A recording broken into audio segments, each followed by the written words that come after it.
ramasser ça rapidement. On va parler pour le deuxième sujet pour le deuxième sujet du dossier des passeports de service. Nous avons fait un très bon article, un dossier la semaine dernière sur notre site internet qui a été lu, je pense, par presque 3000 personnes, qui a été sérieusement visité et ce dossier a intéressé beaucoup de gens. Je vais revenir sur ce dossier du passeport de service, ce qui s'est passé pour qu'aujourd'hui, tous les Togolais qui vont aux États-Unis sont en train de payer le prix de la bêtise de quelques individus. On va revenir là-dessus tout à l'heure avec les détails. C'est un dossier qu'on a publié. C'est la première partie d'un dossier qu'on est en train de faire.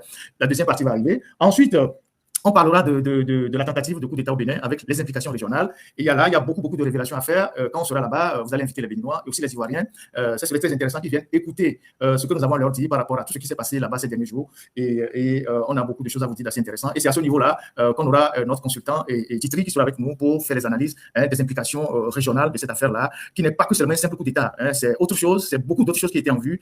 Il faut quand même qu'on porte tout ça à votre connaissance pour que vous compreniez les enjeux qui se passent dans la région et pourquoi parfois nous sommes assez fermes sur certaines positions. Donc, soyez les bienvenus pour ce live. Ça va être un peu long, mais je vous en prie, prenez le temps de nous écouter. Allez, c'est parti. Alors, il y a de cela quelques semaines, nous avons eu ici à dénoncer l'expropriation de certains Togolais qui ont acheté des terrains à Dalavé et la léthargie dans laquelle était plongée la commission d'indemnisation. Donc, il y a beaucoup de gens dans la zone de Dalavé, à Titikok et Dalavé, qui ont acheté des terrains plutôt, des parcelles, et qui sont en train d'être expropriés par l'État pour des raisons d'utilité publique. En tout cas, c'est ce qu'on leur a dit. Et depuis 2 ans, le processus d'indemnisation est bloqué. Les gens ne savent pas à quoi s'en donner. Tout est bloqué. Et la dernière fois, nous avons fait un live. Et à la suite de ce live-là, cette semaine, le président du comité d'indemnisation, le ministre de l'administration territoriale, Awateo Dabalo, a sorti le 10 décembre dernier un courrier, un communiqué, a sorti un communiqué sur lequel il a dit: le président de la commission ad hoc chargé de la mise en œuvre des formalités administratives d'expropriation porte à la connaissance des personnes affectées par le décret déclarant d'utilité publique et autorisant des travaux d'extension foncière spéciale de 2505 hectares dans les cantons de Dalavé et de Koumé, préfecture de Sior, que les travaux d'indemnisation reprendront incessamment avec la remise des chèques. À cet effet, il rappelle à toutes les personnes ayant déjà signé les protocoles d'accord que la remise de ces chèques se fera exclusivement sur présentation d'un titre de propriété définitif, donc titre foncier, ou à défaut des pièces suivantes qu'ils devront préparer d'avance: le certificat administratif, l'original du reçu de vente, les 4 copies du plan visé en coordonnées GPS, les copies des avis favorables de l'auteur, la copie d'une pièce d'identité en cours de validité, carte nationale d'identité, carte d'électeur, carte biométrique, passeport, permis de conduire. Toute pièce manquante devra se justifier par une déclaration de perte délivrée par un commissariat de police. Par ailleurs, le président de la commission ad hoc tient à rappeler que toute représentation se fait sur présentation d'une procuration authentifiée par les autorités compétentes ou d'un mandat pour les collectivités et les successions. Voilà ce qu'on avait dénoncé. Et donc, ils ont réagi. Il y a cela, je pense, 3 semaines qu'on a dénoncé cette histoire-là où les gens se font exproprier et que la commission d'indemnisation ne fait pas ce travail. Voilà, donc ils suivent bien le live et puis après, ils réagissent. C'est tant mieux pour les populations qui se plaignent. Voilà, merci à la technique. On va partir en Israël. Pour parler d'un groupe qui fait la sécurité de Faure Gnassingbé depuis longtemps, c'est pas d'aujourd'hui, Mer Group. Et on a eu des informations ces derniers temps d'un contrat que Faure a renouvelé avec Mer Group. Si la technique peut rapprocher un peu l'image pour que je puisse lire correctement. Merci pour la diligence. Et donc, vous savez que les Israéliens sont très présents au Togo et qui sont généralement payés par l'argent de nos phosphates. J'ai fait beaucoup de dossiers là-dessus. J'ai parlé longuement de cette collaboration-là. Et je dirais même aujourd'hui, s'il y a un pays qui assure vraiment la sécurité de Faure Gnassingbé, c'est Israël. Et pourtant, on n'en parle pas beaucoup parce que en parler ne fait pas l'affaire de notre propagande. Et j'ai plusieurs fois répété que Faure Gnassingbé n'est pas seulement protégé par une seule puissance, il est protégé par plusieurs puissances. Et le fait qu'on dévie tout le débat sur un seul pays fait qu'on ne comprend rien de ce qui est en train de se passer. Et celui qui fait ta sécurité, c'est lui qui te protège. Et c'est Israël qui fait la sécurité de Faure Gnassingbé, qui forme la garde présidentielle, qui forme les GILAT. Et vous avez appris lors du procès de Katanga que la balle qui a tué Madjouba est une balle israélienne, selon les révélations du général Katanga lui-même, que la balle qui a tué le colonel Madjouba est une balle israélienne. Et donc, c'est eux qui sont dans la sécurité numérique, c'est eux qui sont dans les renseignements, c'est eux qui mettent beaucoup de moyens pour sauter nos comptes et tout ça. Ils ont plusieurs bureaux à Lomé, j'ai même montré certains bureaux ici, et c'est des gens qui sont proches du Mossad, et donc le service de renseignement israélien. Et Faure, il les paye comme il veut, il leur donne énormément d'argent. Le plus important, c'est qu'ils puissent assurer sa sécurité. Alors, notre confrère Africa Intelligence a sorti cet article-là. Moi, j'étais au courant de ce dossier, je n'en ai pas parlé le premier, qui dit ceci: l'Israélien Mer Group, prestataire de services de renseignement. Déjà actif au Togo, le groupe israélien, la technique, est-ce que vous pouvez enlever, il y a 2 bandeaux de mutation qui m'empêchent de lire. Le groupe israélien a remporté un nouveau contrat pour fournir des solutions de cybersécurité à Lomé qui coopèrent activement avec Tel Aviv en la matière. Le Bureau israélien des technologies de cybersécurité, Mer Group, vient de réaliser une belle opération à Lomé. Prestataire régulier des autorités togolaises, donc ils sont là depuis longtemps. Ces dernières années, le conglomérat a décroché un contrat de 20 millions d'euros pour poursuivre ses activités dans le pays pendant 1 an. Donc, Faure Gnassingbé a donné à un groupe de prestataires israéliens pour les renseignements et la cybersécurité 20 millions d'euros. 20 millions d'euros, ça fait 13 milliards 300 ou 500 millions. 13 milliards, plus de 13 milliards. Donc, Faure Gnassingbé, pour sa propre sécurité, a pris 13 milliards pour signer un contrat d'une seule année, 1 an, avec un groupe israélien, pour sa sécurité. Et ça, vous n'entendrez jamais des activistes dénoncer ça. Ils vont vous dire, ouais, c'est quel pays qui soutient Faure, alors que ceux qui soutiennent Faure, les voilà. Et c'est là où rentre l'argent de nos phosphates, ou l'argent du port. Et vous allez vous poser la question, dans le budget national, la loi de finances, où est-ce que Faure a pris les 20 millions d'euros, donc les 13 milliards, pour payer les Israéliens? Vous ne verrez aucune traçabilité. Vous ne verrez aucune traçabilité. Et donc, Mer Group sera chargé d'équiper les services de sécurité, donc l'Agence nationale de renseignement, donc l'ANR, qui arrête les gens, qui écoute, qui torture, qui tue les gens, en tête avec des solutions de cyber. Vous entendez? Des solutions cyber, du matériel de protection d'infrastructures sensibles et des technologies de détection. La holding pourrait aussi prendre en charge le volet de formation à destination des agents de renseignement et des forces spéciales. Entretenant des connexions étroites avec l'État israélien. Donc, Mer Group est un groupe qui travaille avec le Mossad. Donc, Mer Group compte dans ses rangs un nombre important d'ex-agents du Mossad. Vous savez que Rafi Ederi, qui est décédé il y a 1 an et demi, dont la famille a la gestion des phosphates, parce que c'est Faure qui a confié la gestion des phosphates à cette famille Ederi. Et donc, les gens comme les Michel Kézier, tout ça, c'est juste des exécutants. Les vrais décideurs, ce sont les Israéliens, et c'est eux qui rendent compte à Faure Gnassingbé. Donc, Rafi Ederi est un ancien agent du Mossad, celui qui gère les phosphates. Il est décédé maintenant, ce sont ses enfants qui gèrent les phosphates. Vous voyez. Et donc, Mer Group, compte dans ses rangs un nombre important d'ex-agents du Mossad et du Shin Bet. Donc, c'est 2 groupes de services de renseignement israéliens les plus efficaces au monde. Les services de renseignement extérieur et intérieur de Tel Aviv. Le groupe est actuellement présidé par Nir Lempert, ancien directeur adjoint de l'unité 8200, spécialiste dans le cyber-renseignement au sein du Tchad, c'est-à-dire l'armée israélienne. Quant à son directeur, Avi Shelter, il a notamment occupé ses fonctions chez Cognite, une société israélienne de cyber particulièrement active en Afrique. Utilisateur notoire de Pegasus. Donc, c'est ces gens-là qui manipulent le Pegasus. De longue date, Israël et le Togo ont coopéré sur les questions de contre-terrorisme et de renseignement. À ce titre, le ministre des Affaires étrangères, Robert Doucet, et son homologue, Gideon Sarr, s'entretiennent régulièrement des possibilités de renforcement du partenariat sécuritaire. Pour former les militaires togolais aux techniques de renseignement, Agal Prey, ex-patron du Human, une unité de police antiterroriste israélienne, a par le passé régulièrement déployé dans le pays des prestataires privés via une société ASL, Lomé, est par ailleurs un utilisateur notoire de Pegasus, un logiciel d'espionnage des téléphones commerciaux par la société israélienne NSO Group. Une poignée de sécurocrates israéliens ont leurs entrées dans la capitale togolaise, à l'instar de Yoram Cohen, ex-patron de Shin Bet, qui a rencontré l'an dernier le président du conseil, Faure Gnassingbé. Et donc, vous voyez, quand on est journaliste, on parle des faits, on est factuel. On ne raconte pas les ragots de quartier, on est factuel. Donc ici, c'est un élément tangible de ce que Faure Gnassingbé a pris 13 milliards de nos comptes pour payer les Israéliens, juste pour sa sécurité, juste pour les renseignements, juste pour écouter les gens. Et ça, vous ne verrez pas les gens le dire. Parce que pour certains, dire ça n'arrange pas leur business de propagande. Donc voilà un des pays majeurs qui travaillent aujourd'hui à protéger Faure Gnassingbé. Et personne n'en parle. 13 milliards, qu'est-ce qu'on peut faire? Qu'est-ce qu'on ne peut pas faire avec 13 milliards dans les cantons, dans les préfectures de Yoto là-bas ou de Vaud, alors qu'il n'y a pas d'hôpitaux là-bas? Vous avez vu le dispensaire de Haotoué, vous avez vu les infrastructures. Qu'est-ce qu'on ne peut pas faire là-bas? Mais Faure Gnassingbé ne s'est pas arrêté là.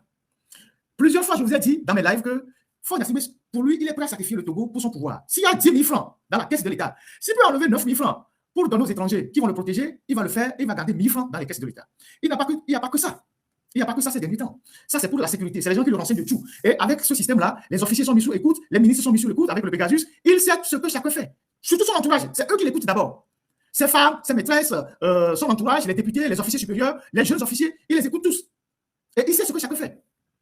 Vous voyez? Et il met énormément d'argent pour se protéger. Donc, il est sûr que tant que les Israéliens sont dans le système de sa protection, forment sa garde rapprochée, rien ne lui arrivera. C'est pour ça qu'il se permet certaines choses. Donc, il a mis 13 milliards dans cette affaire-là, mais il ne s'est pas arrêté là. La dernière fois, il y a une conférence pour la mobilisation des fonds à Paris.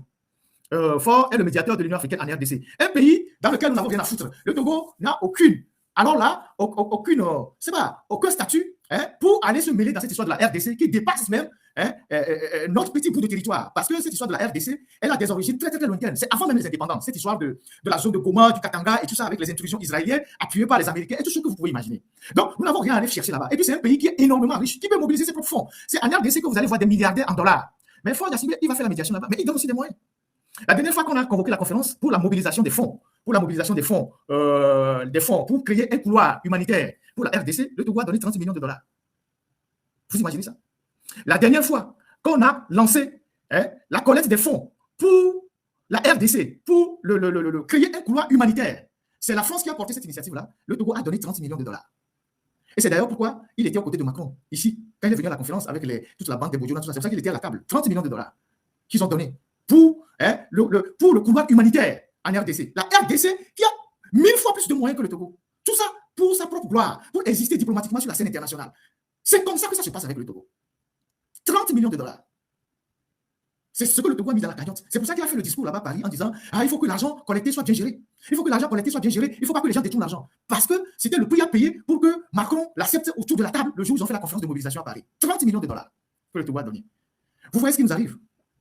Voilà ce qui est en train de nous arriver. Voilà ce qu'il est en train de faire avec le pays. Pendant ce temps, on va faire un tour à Dapaon. Vous allez voir les gens qui disent qu'il n'y a pas de l'eau à Dapaon. On fait un tour à Dapaon, on revient. Et je continue les commentaires techniques. Le problème de l'eau, ça fait déjà 2 ans. On criait de l'eau, mais en ville, ceux qui étaient branchés à la T2 n'avaient pas beaucoup de problèmes pour ça. Mais qu'est-ce qui s'est passé? On a eu 45 km d'extension d'eau en ville. Donc les quartiers périphériques, les nouveaux quartiers, ont aussi eu l'extension et ils sont branchés. Or, notre château ne répond plus à la population de la ville. Ça déjà, le problème là, avait commencé déjà. Mais on avait un peu de l'eau. Mais il y a eu un problème, la machine qui traite de l'eau est gâtée. Ils disent électricité quoi? Non, c'est la machine même qui est gâtée. D'après, quand j'ai demandé, on dit que les pièces là, il faut aller en Europe pour trouver la pièce là. C'est ça qu'on m'a dit. Et que ils essaient d'aller, ils vont à Lomé, ils arrangent la pièce là, adapter, ils reviennent, quelques jours, ça reprend.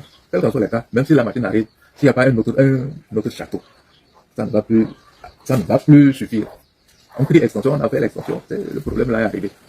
Et quand ils avaient parlé d'un autre château, vers Nassablé, puisque là-bas, avec quelle qu'en soit la pression, ils avaient des problèmes à Nassablé d'eau et à Gourou. Et c'est dû au fait que le château ne suffit plus. Donc il faut obligatoirement un château. Tout ce que je peux, je n'ai même pas à donner des conseils à la population. Tout ce que je peux leur dire, ils n'ont qu'à prendre leur mal en patience. Parce que ce n'est pas de la faute à la T2, mais c'est que la machine qui traitait de l'eau est vieille. Il faut la remplacer. Maintenant, est-ce que c'était prévu que dans 10, 20 ans, on devait la remplacer? Est-ce qu'on a prévu cela? Donc c'est tout ce qu'il y a. Qu'est-ce qu'on peut faire? On peut maintenant aller vers les forages. Parce que avant, nous, quand on était jeunes, il y avait Poirou où on puisait de l'eau pour boire. Aujourd'hui, on ne peut pas boire l'eau là. Non. Donc il faut aller vers les forages. Ou bien si on prend l'eau de Poirou, bientôt ça va finir aussi, il faut traiter. Alors quand on dit à la population de traiter, on ne sait pas ce qu'il faut traiter. On ne peut pas prendre de l'eau, venir bouillir, laisser refroidir, avant de décanter, boire. Mais nous, la population, là, quand on dit de traiter de l'eau, on risque de boire du n'importe quoi. Alors là, vous avez entendu le maire de Dapaon sur la page de nos confrères La Bali. C'est un média. Le problème de l'eau, ce maire nous dit que actuellement, il y a un gros souci d'eau à Dapaon. Les robinets sont secs parce que la machine qui pompe l'eau et qui fait traiter l'eau est tombée en panne depuis des mois. Et que cette machine n'a pas un doublon. Il y a la TDE qui amène la machine à Lomé. On essaye de réparer la machine, on vient la placer et la machine tombe encore en panne. Et qu'il faut commander la machine en Occident ou en Europe, mais ça prend du temps. Et que Dapaon n'a qu'un seul château, je crois qu'il y a un château, mais ce château n'est plus suffisant, la capacité de ce château n'est plus suffisante, il faut construire un nouveau château pour répondre aux besoins des habitants de la ville qui s'est agrandie. Et donc, nous sommes à Dapaon. Et le maire dit, il n'y a aucune solution, la seule solution c'est que la population doit attendre, doit prendre son mal à patience. C'est-à-dire, on nous dit que l'eau c'est la vie, mais le maire nous dit, il faut que la population prenne son mal en patience. Donc la population va attendre, quand il n'y aura pas d'eau, elle va mourir. Et pour dédouaner les autorités, il dit que oui, ce n'est pas la faute de la T2, c'est que c'est la machine qui est tombée en panne.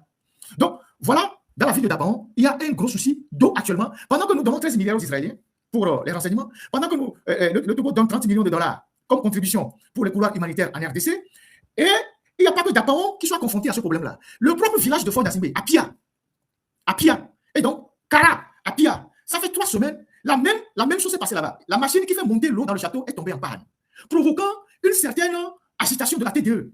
Depuis plusieurs jours, la TDE ne sait pas où donner de la tête. Elle est en train de courir dans tous les sens pour régler le problème. Et depuis les 2 dernières semaines, les gens de Pia, donc dans le village de Fort Nassimé, ils vont chercher l'eau à la rivière. Ils vont chercher l'eau dans les puits.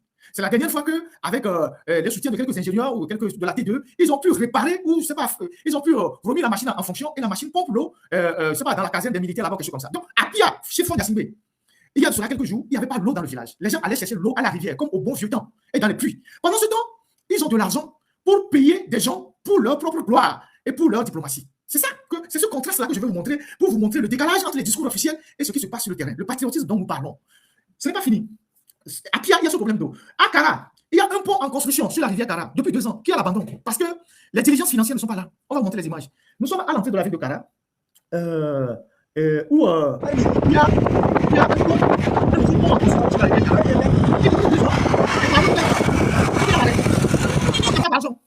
Voilà les images qui passent parce qu'il n'y a pas d'argent. Donc, le chantier évolue au pas de caméléon. Il n'y a pas d'argent. Les engins sont là-bas, les ingénieurs ont déserté les lieux, les ouvriers ont déserté et Voilà, ça c'est à l'entrée de la ville de Kara, chez Fort Gnassingbé. Et donc, ce pont-là, c'était un pont, un nouveau pont qui était en construction sur la rivière Kara, le fleuve ou la rivière, pour soulager l'ancien pont qui est fatigué. Et depuis 2 ans, ils sont là-bas. Les gens ont disparu. Vous voyez, les engins sont là, mais il n'y a pas d'ouvriers. Certainement, c'est pour des raisons d'argent, de diligence financière. Mais on a de l'argent pour aller donner aux Israéliens, pour aller cotiser dans les couloirs humanitaires pour le bien de la diplomatie togolaise. Voilà des réalités. Il y a des photos, il y a des vidéos qu'on peut passer. Voilà les photos. Vous voyez quelqu'un sur ce chantier-là, tout le monde a disparu. Tout le monde a disparu. Les ouvriers ont disparu, les machines sont là. Depuis 2 ans que ce chantier a été ouvert. Et c'est pareil. Le pont d'Anier, voilà le chantier qui est à l'abandon. Le pont d'Anier, c'est le fameux Lanklivi qui fait le bruit là sur les réseaux sociaux. C'est lui qui a mis ce marché-là, le chef Lanklivi. Il n'est ni ingénieur, il n'est ni spécialiste des ponts et chaussées. C'est à lui qu'on a remis ce marché-là. Et il est là à traîner. À l'entrée de la ville d'Anier, le pont sur la nationale numéro 1. C'est à Lanklivi, le chef de Adapamela. C'est à lui qu'on a remis ce marché. Vous voyez? Et donc, c'est ce qui se passe dans notre pays. Pendant ce temps, nous mobilisons des milliards pour faire venir les gens au Togo, pour faire une conférence sur le panafricanisme qui ne nous rapporte dans les assiettes rien du tout, qui n'améliore pas le quotidien des populations, qui ne nous rapporte absolument rien. Donc, voilà des trucs que j'ai voulu vous montrer. Et au-delà de ces ponts, de ces ouvrages qui sont à l'abandon et tout ça, et je vais vous montrer, comment appelle-t-on, le marché d'abattoir, au grand marché, abattoir. Vous allez voir le marché abattoir, au grand marché de Lomé. Vous allez voir comment le marché, il est sale. La technique va vous montrer les vidéos. Abattoir des millions. La Cigame. Voilà, regardez, ça c'est à Lomé. Hein. C'est au grand marché, à Lomé. Vous voyez comment c'est sale? Vous voyez comment c'est sale? C'est au grand marché, à Lomé, abattoir. Et pourtant, les gens de EPAM là, je ne vous ai pas oublié. Vous avez encore plein de dossiers au frigo. Et vous prenez de l'argent tous les jours chez les gens. Vous avez pris encore 100 millions récemment dans les histoires de parking avec la société, avec une des sociétés. Cet argent ne peut pas vous permettre d'améliorer le cadre de travail de ces femmes-là. Quand il pleut, c'est dans la boue que les femmes s'installent avec leurs conteneurs. Regardez les saletés. Regardez l'image que le Togo renvoie au monde. Les marchés au cœur de la ville de Lomé. Nous ne sommes pas dans un village au fin fond du Togo. Nous sommes au cœur de la ville de Lomé. Voilà le marché de l'abattoir. Et pourtant, les PAM ramassent de l'argent. Des dizaines de millions. Ils ont pris récemment 100 millions encore quelque part. Ils vont ressortir leur dossier. Ils pensent que je les ai oubliés. Non, je ne vous ai pas oublié. J'ai vos dossiers. C'est au frigo parce qu'on était occupés sur d'autres fronts. Donc voilà, abattoir Léon. Lomé, et vous voulez que les gens acceptent des choses comme ça dans un pays qu'on dit moderne. On va aller au marché des Granaoué, le marché de friperie. On va aller au marché des Granaoué. Avec la dernière pluie, vous allez voir à quoi ressemble le marché des Granaoué. Là aussi, c'est les PAM qui gèrent. Et vous allez voir le marché des Granaoué. Et le marché des Granaoué. C'est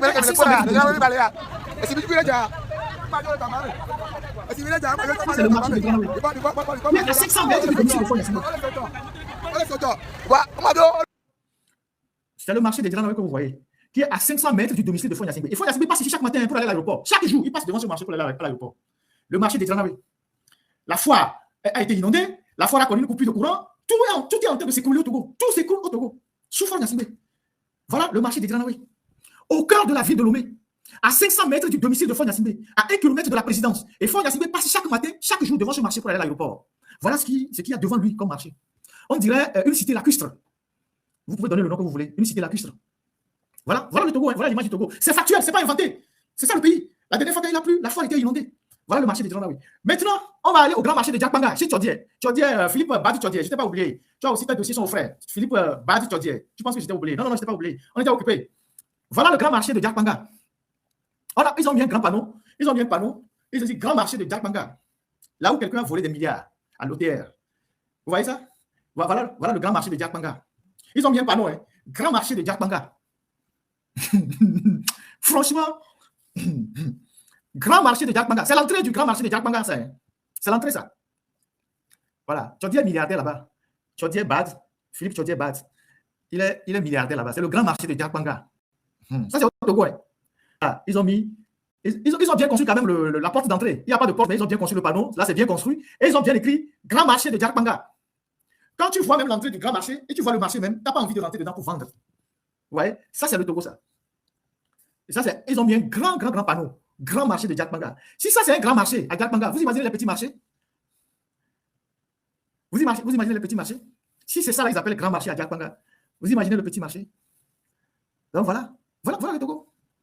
Au lieu d'utiliser l'argent du pays pour améliorer les infrastructures, pour développer le pays, pour faire des routes, pour construire les marchés, les centres de santé, les hôpitaux, pour donner des bourses aux étudiants, on préfère donner de l'argent aux étrangers pour sa protection. On préfère payer les étrangers pour la protection. Et c'est ça qu'ils appellent le grand marché de Diakpanga. Ça, c'est aussi factuel. Tout le monde peut aller filmer ça. C'est ça qu'on appelle le grand marché de Diakpanga. Voilà. Ah, quelqu'un dit qu'ils ont même inauguré ça. Ah, je ne savais pas.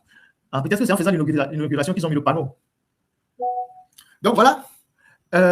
Ensuite, on va aller au marché de Missebo, à Cotonou. Missebo, c'est un marché où on a acheté les tirs.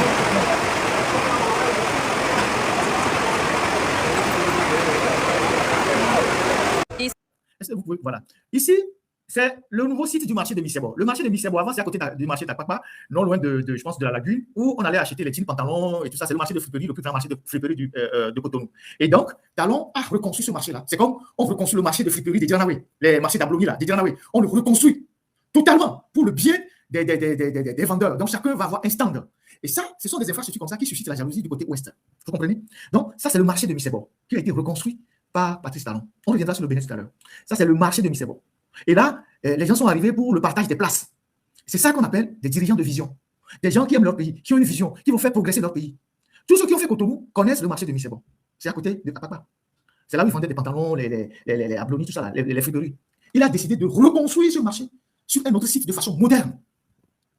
Voyez-vous? Donc, vous prenez le Togo, vous prenez le Bénin, en termes d'infrastructure, c'est le jour et la nuit. C'est ça aussi qui suscite la jalousie. C'est ça aussi qui fait que les gens veulent tirer le pays de l'Est vers leur niveau. La sorcellerie, c'est quand pendant 20 ans, tu n'as pas pu faire grand-chose dans ton pays. C'est pendant 20 ans, tu as passé le temps à tourner en rond comme un cafard asphyxié et que ton voisin en 10 ans a fait des progrès énormes et que tu cherches à le tirer vers le bas. C'est ça la sorcellerie. La sorcellerie, c'est quand ton petit frère te dépasse. La sorcellerie, c'est quand ton ami te dépasse et que tu cherches à le tirer vers le bas, à le ramener à ton niveau de médiocrité. C'est ça la sorcellerie. Et nous, les Togolais, on est spécialistes dedans. Voilà le marché de Missebo. Donc, voilà ce que j'ai voulu partager avec vous dans la première partie de ce live-là, sur le dossier, les informations pêle-mêle que j'ai ramassées et pour vous aujourd'hui. Et donc, on va parler maintenant du dossier des passeports de service. Merci, la technique. C'est bon? Okay. Merci. Voilà. Il y a un dossier qui est sur la table. C'est le scandale des passeports de service. Avec les États-Unis qui ont mis le Togo sur la liste noire des pays qui sont frappés par des restrictions en termes de visa. Mais encore plus grave, les Togolais qui sont arrivés sur le territoire américain, y compris ceux qui ont eu la Green Card à un certain moment donné, tout ça va être audité et éventuellement ceux qui ont été reconnus comme ayant enfreint les lois américaines seront rapatriés dans leur pays. Et donc, de la bêtise de quelques individus, la sanction est globale pour tous les Togolais. Tous ceux qui sont aujourd'hui à Lomé, qui ont gagné l'auto-visa, qui ont eu ci, qui ont eu ça, ceux qui veulent aller aux États-Unis pour des raisons professionnelles ou pour quelque raison que ce soit, ils vont devoir patienter. Mais ceux qui sont déjà aux États-Unis, dont la procédure d'arrivée dans le pays n'est pas conforme, ils risquent d'être rapatriés au Togo. Et donc, par la faute de quelques individus, la sanction touche tous les Togolais, toutes catégories confondues. Les jeunes qui sont à Lomé et qui souffrent et qui ne savent pas où aller, de temps en temps, ils se disent « Ah, si je trouve un visa américain, je vais quand même m'échapper. Ou je trouve un visa européen, je vais m'échapper. Au moins, arriver là-bas, je vais me débrouiller et pouvoir peut-être nourrir ma famille. » Mais aujourd'hui, cette éventualité ou cette possibilité n'est plus d'actualité parce qu'il y a quelques individus, par leur cupidité, leur gloutonnerie, ont créé des problèmes et la sanction touche tous les Togolais. Nous avons fait un dossier là-dessus, je vous en avais parlé plusieurs fois. On a fait un dossier là-dessus et on a commencé par sortir les débuts de preuves, des magouilles que les gens ont eu à faire et qui fait qu'aujourd'hui, on est sur la liste rouge de Donald Trump. Et je vous ai dit la semaine dernière que j'ai eu mes contacts au département d'État qui m'ont dit qu'il n'y a rien à faire. Le Togo doit coopérer, sanctionner les gens. Et les gens qui sont arrivés sur le territoire américain illégalement, alors qu'ils ne doivent pas rester, ils doivent rentrer d'eux-mêmes.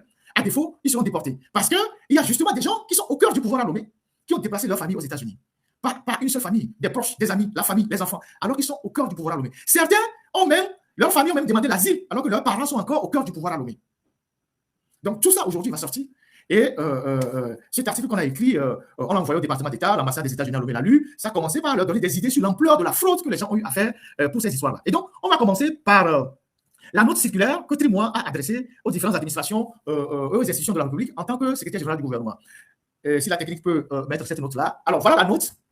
Cette circulaire que M. Trimois a adressée au président des institutions de la République, au ministre d'État, au ministre et ministre délégué, fait suite à un constat. Le constat était que la procédure de délivrance du passeport de service n'était pas encadrée. Donc, dans l'administration, les gens faisaient les magouilles entre eux et faisaient établir le passeport de service à leurs amis, à leurs copines, à leurs maîtresses, en tout cas à leurs proches, alors que ces gens ne sont pas des fonctionnaires.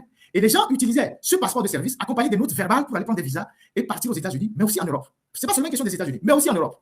Et donc, lorsque le pouvoir a commencé par être interpellé, parce qu'il y avait de plus en plus de passeports de service qui étaient délivrés à des gens qui ne sont pas des fonctionnaires, qui ne sont pas des agents de l'État, le gouvernement a décidé de centraliser les autorisations de passeport de service au secrétariat général de la primature. Et donc, c'est Trimois qui avait la responsabilité qui avait ce rôle-là. Donc, tout a été renvoyé au secrétariat général de la primature. Et donc, c'est suite à cette décision du gouvernement que Trimois sort ce courrier que je partage avec vous en direct. Et il dit ceci: Monsieur le Président des institutions de la République, Monsieur le ministre d'État, monsieur, il a été donné de constater que des passeports de service sont demandés et délivrés à des personnes qui ne sont pas des agents de l'État, ni des collectivités ou de ces établissements publics. De même, des autorisations de sortie du territoire national sont délivrées anarchiquement par certains départements ministériels. Cette pratique n'est pas sans préjudice sur la réputation, l'image de notre pays et la fiabilité des documents administratifs. C'est moi qui le dis. Il convient de rappeler que le passeport de service n'est délivré par le ministère de la Sécurité, n'est délivré que par le ministère de la Sécurité et de la Protection civile qu'aux agents de l'État de ces démembrements et établissements publics à la demande des ministres utilisateurs et après accord du secrétaire général du gouvernement pour des déplacements dans le cadre des missions officielles. Par conséquent, tous les agents qui se livrent à des pratiques illicites, écoutez bien cette phrase-là, je vais revenir là-dessus. Par conséquent, tous les agents qui se livrent à des pratiques illicites s'exposent à des sanctions prévues par les lois et règlements intérieurs. Donc, moi, rappelle aux ministres et aux agents de l'État que tout individu qui s'adonne à ces genres de pratiques sont exposés à la loi. Je vais avancer après, vous allez voir, parce qu'un des amis de Trimois a été arrêté dans cette histoire. Comment Trimois s'est démerdé pour le sortir d'affaires, alors que c'est lui qui rappelait que ces pratiques sont punies par la loi. Donc, par conséquent, afin de mettre un terme à cette pratique et les conséquences que cela engendre pour notre pays, à compter du 1er juin 2024, la délivrance du passeport de service obéit désormais à la procédure suivante. Toute demande d'établissement, première demande ou renouvellement d'un passeport de service est adressée au ministre secrétaire général du gouvernement par le ministre titulaire de l'agent demandeur pour accord. Donc, c'est Trimois qui vise, qui est le dernier à viser. Vous pouvez monter ça, s'il vous plaît. C'est lui qui vise. Monter, descendre encore pour que je puisse lire. Vous pouvez ramener ça un peu en bas. Il y a des bandes qui me cachent la vue. Vous pouvez redescendre un peu la technique. Oui, descendez la page. Parce qu'il y a deux bandes qui me touchent la vue, deux bandes d'imitation de micro qui me cachent la vue. Non, descendez ça. Oui. Là, vous avez rapproché, descendez totalement. Descendez encore. Encore. Encore, s'il vous plaît, totalement. Voilà, merci. La demande doit être motivée notamment par la nature des fonctions, les fréquences des déplacements à l'étranger ou la prévision d'une mission en cours de préparation. Pour l'autorisation du ministre secrétaire général du gouvernement, la demande est accompagnée des pièces suivantes. Une copie de l'acte d'engagement, décret ou arrêté de nomination ou de décision d'engagement central du travail ou tout autre acte en tenant lieu. Une copie de la preuve de profession, attestation de travail ou de présence au poste signé du ministre utilisateur. Les 3 derniers bulletins de paye ou toute autre preuve que l'agent est bien rémunéré pour une structure publique ou officielle. La demande de renouvellement est accompagnée des mêmes pièces ci-dessus mentionnées et de la copie de l'ancien passeport de service. La demande, approuvée par le ministre secrétaire général du gouvernement, est directement transmise par ses soins au ministre chargé de la sécurité pour l'établissement du passeport. Le dossier complet de demande d'établissement ou de renouvellement de passeport des services va être ensuite adressé par le requérant lui-même à la DGDN, donc le service des passeports, suivant la procédure habituelle d'enregistrement en ligne, machin. En cas de refus par le ministre secrétaire général du gouvernement, vous pouvez monter la page. Voilà. En cas de refus par le ministre secrétaire général du gouvernement, une réponse motivée sera adressée au ministère demandeur. Tout en comptant sur votre diligente et constante collaboration, veuillez croire, monsieur, machin, et tout ça, l'assurance de ma considération, Christian Eninam Trimois. Et donc, c'est Trimois qui rappelle au ministre la procédure d'établissement du passeport de service en rappelant aux indélicats, aux agents indélicats qui sont soumis à la rigueur de la loi en cas d'infraction. Maintenant, le même Trimois va faire pire que ce qu'il reprochait aux autres. Ça dit que vous prenez du poisson, on ne sait pas quoi, ou bien vous prenez la souris et vous donnez la souris au chat pour que le chat puisse veiller sur la souris. Et le chat rappelle aux souris les dispositions de la maison. Mais une fois que les choses tombent dans les mains de la souris et du chat, le chat profite maintenant pour faire beaucoup à ses amis. Donc, Trimois, qui était chargé de veiller sur la centralisation, les procédures de délivrance des passeports de service, lui-même en a profité pour aider beaucoup d'amis et beaucoup de ses amis qui se sont fait la belle, comme on le dit en langage ordinaire. Et donc, en traitant ce dossier-là, on est tombé sur le mode opératoire. Parce qu'on s'est posé la question, comment est-ce que ces choses-là se passent? Et on est tombé sur le mode opératoire. Et il se fait que dans un ministère dont on a récupéré des documents, donc le ministère de l'économie maritime et de la pêche et de la protection côtière, il y a un monsieur là-bas qui était secrétaire général du ministère. Il s'appelle Alain Kouete Afatiao. C'est un ami de Trimois. Et ce monsieur était précédemment un juriste à la primature, donc au secrétariat général du gouvernement. Il était juriste là-bas. Et après, il a été nommé secrétaire général du ministère de l'économie maritime, de la pêche et de la protection côtière.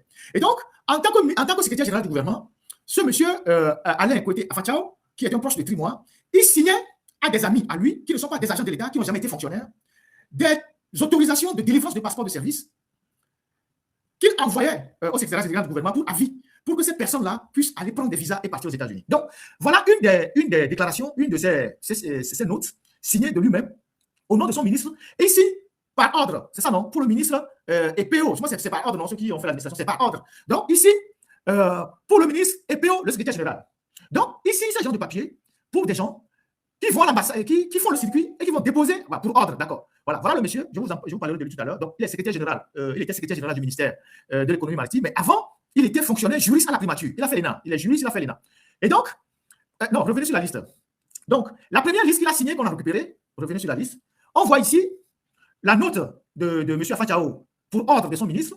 Monsieur le ministre des Affaires étrangères, donc il adresse ce courrier au ministre des Affaires étrangères de l'intégration régionale des Togolais. Demande de note verbale. Monsieur le ministre, j'ai l'honneur de vous demander de bien vouloir délivrer une note verbale à l'attention de l'ambassade des États-Unis d'Amérique au Togo pour l'obtention de visa d'entrée et de séjour en faveur de monsieur Amaglo Amenvi, conseiller technique. Il n'est pas fonctionnaire. Ce poste, on lui a inventé ce poste. Il n'est pas fonctionnaire, c'est pas un agent de l'État. Mais monsieur Afachao, mais qu'il est conseiller technique. Donc monsieur Amaglo, conseiller technique. Monsieur Odegbile Emmanuel, gestionnaire à la direction des affaires financières. C'est un poste inventé. Monsieur Asiaka Kokuvi Kourade, juriste chargé des études à la direction des affaires juridiques et du contentieux. Les intéressés sont désignés pour prendre part aux activités marquant la Journée mondiale des océans, donc en 2023, qui se dérouleront à New York du 7 au 9 juin 2023. Veuillez agréer, monsieur le ministre, l'assurance de ma considération pour le ministre et par ordre, ou bien pour ordre, le secrétaire général Kouete Kofi Afachao. Donc, ces bêtises-là se faisaient avant même qu'on ne centralise les documents chez Christian Trimois. Vous allez voir que chez Christian Trimois, ça a été centralisé en 2014, vers le mois de juin ou mai, mais lui, il opérait déjà en 2023. Et donc, les personnes que vous voyez là, ce n'est pas des agents de l'État. Et donc, ces personnes-là ont eu les visas et ils sont partis aux États-Unis. Ils n'ont même pas assisté à la conférence parce que ce n'est pas les agents de l'État. Dès qu'ils sont arrivés aux États-Unis, ils se sont fondus dans la nature. L'autre document, un autre document, le second document, où il y a la deuxième liste. Voilà, vous pouvez le descendre pour que je puisse le lire. Ça, c'est un autre document du même ministère. La pratique accourt dans tous les ministères, hein, mais c'est là où c'est ce qu'on a pu récupérer. On a en train de récupérer d'autres documents. Cette note est du ministère des Affaires étrangères. Vous pouvez la descendre pour que je le lise bien encore un peu. Le ministère des Affaires étrangères de l'intégration régionale et des Togolais de l'extérieur présente ses compliments à l'ambassade des États-Unis d'Amérique et a l'honneur de lui demander de bien vouloir délivrer des visas d'entrée et de circulation aux États-Unis d'Amérique valables pour 3 ans au profit des fonctionnaires ci-après du ministère de l'économie maritime, de la pêche et de la protection côtière. Monsieur Akoto Komi Kazimi, chargé de mission, détenteur du passeport de service numéro machin du 9 septembre 2023, né le 4 mars 2095 à Azido Gomé. De monsieur Komla Fiagnon Kennedy, chargé d'études, détenteur du passeport de service, machin, né le 7 avril 1997 à Lomé. De madame Oudi Françoise Aimé, chargée d'études, détentrice du passeport de service, machin, né le 9 mars 1997 à Afagnan. Les intéressés, dont les passeports de service mentionnés se trouvent en annexe, se rendent à New York du 15 au 21 novembre 2023 pour participer au deuxième tour des consultations informelles sous la direction de la division des affaires juridiques et du droit de la mer des Nations Unies sur la thématique océan et droit de la mer. Le ministère des Affaires étrangères et de l'intégration des Togolais de l'extérieur remercie l'ambassade des États-Unis d'Amérique de son aimable collaboration et saisit cette occasion pour lui renouveler les assurances de sa haute considération. Et donc, quand ils font le circuit et que les gars obtiennent le passeport de service, les affaires étrangères maintenant saisissent l'ambassade des États-Unis avec cette note pour, au fin de leur état, donner le visa. Donc, c'est ça la deuxième note. Et donc, par ce stratagème, pour le seul ministère de l'économie maritime, il y a au moins 11 personnes qui sont parties aux États-Unis alors qu'ils ne sont pas des fonctionnaires de l'État, pas des agents de l'État. Et donc, quand le ministre, comment il s'appelle, Edem Tengue, a découvert que son secrétaire général faisait cette magouille en son nom, en signant pour ordre, il a fait arrêter ce monsieur-là, monsieur Afachao, qui était son secrétaire général. Et il a mis en garde à vue et ils l'ont fait jeter en prison. Donc, quand le ministre s'est plaint et qu'on a mis ce monsieur en prison, la première personne qui s'est plaint de l'attitude du ministre, alors que cette personne rappelle aux agents la rigueur de la loi, c'est Christian Trimois. Donc, Christian Trimois disait à ses collègues, oui, que son collègue de l'économie maritime n'avait pas à mettre ce monsieur en prison, même si l'acte qu'il a posé n'était pas vraiment un acte catholique, mais la prison, c'était une sanction de trop. Donc, ce monsieur est resté en prison. Et lorsque le ministre Tengue a été remplacé après le remaniement ministériel, Trimois s'est battu pour sortir ce monsieur de prison. Il sort de prison, donc il sort ce monsieur de prison, comme c'est son ami, il le sort de prison et il tente de le réengager à la primature, parce que c'était son poste d'avant. Il était juriste à la primature avant qu'on l'envoie au ministère de l'économie maritime comme secrétaire général. Donc, Trimois tente de le remettre à la primature en rétablissant tous ses droits. Ça n'a pas marché et aujourd'hui, ce monsieur se retrouve, il est au Canada. Aux dernières nouvelles, ce monsieur Afachao, il est au Canada. Certainement pas les mêmes méthodes pour se retrouver au Canada. Alors, ce que vous voyez là, ça a été fait à grandes échelles dans presque tous les ministères, même les grandes institutions de l'État. Les gens ont profité de cette brèche-là pour faire établir des passeports de service à leurs parents, à leurs proches, à leurs amis, à leurs copines qui ont profité pour aller en Europe et pour aller aux États-Unis. Aujourd'hui, on parle des États-Unis. Il y en a plein aussi pour l'Europe qui sont rentrés en Europe. Et donc, c'est les Américains aujourd'hui qui découvrent le poteau rose. Et les Européens, pas encore. Mais les Américains ont constaté qu'il y a eu un flux inhabituel d'individus utilisant le passeport de service qui sont rentrés sur le territoire américain et qui ne sont plus retournés au Togo, alors qu'ils étaient là pour une mission officielle. Ce qui a déclenché la colère des autorités américaines et qui ont mis le Togo sur la liste rouge. Alors, pourquoi certaines personnes faisaient ça? Vous allez constater que, après 2017, après les événements de 2017, il y a beaucoup de barons dans le régime, beaucoup de cadres dans le régime, qui ont compris que le régime peut s'effondrer à tout moment. Le régime peut s'effondrer à tout moment, le régime peut tomber à tout moment. Donc ces gens-là, ils ont commencé par mettre discrètement leur famille à l'abri. Certains achetaient des appartements en Europe, aux États-Unis. Ça leur permet d'avoir un séjour et donc d'avoir un séjour permanent. Donc, ils étaient nombreux à acheter des appartements. Après, certains ont déplacé leur famille, femmes et enfants, alors qu'ils sont à Lomé. Ils ont déplacé leur famille parce que ces gens-là, ils étaient en train d'anticiper la chute du régime. Et donc, après 2020, le processus s'est accéléré. Beaucoup ont envoyé leur famille en Occident, aux États-Unis, en France, en Belgique, en Allemagne. Les gens ont acheté des appartements, des maisons. Quand un baron achète un appartement en France, ce n'est pas pour le plaisir. Il met un pied en France. Il fait un investissement. Ça lui permet d'avoir un séjour. Après, il déplace la famille. Et il est seul à Lomé. Si quelque chose se passe, il peut rentrer seul au Bénin ou au Ghana. Il prend un vol, il rejoint sa famille. Donc, c'était une méthode qui a permis aux gens. C'est une brèche dans laquelle les gens sont rentrés pour sortir leur famille. Je vous assure qu'à l'heure où je vous parle, il y a plusieurs ministres qui ont leur famille en Occident. Ils sont seuls à Lomé. Ils sont seuls à Lomé. Vous avez des députés qui ont modifié la Constitution et qui sont partis installer leur famille aux États-Unis. Vous avez des gens qui ont pris part à des forfaitures et qui sont aujourd'hui aux États-Unis en train de demander l'asile politique. Donc, c'était des gens qui jouaient ce jeu-là. Ils sont au Canada, ils sont en Europe, ils sont aux États-Unis. Donc, c'est pas l'indélicatesse de ces gens-là qu'aujourd'hui, tous les Togolais sont frappés par la censure américaine. C'est pour ça que nous allons faire les enquêtes jusqu'au bout. Pour que tous ces gens-là, qui disent que le Togo est bien gouverné, alors qu'ils envoient leurs enfants, leurs femmes pour aller les cacher aux États-Unis et en Europe, qu'on puisse les déporter. On va aider. De toute façon, moi, je vais aider.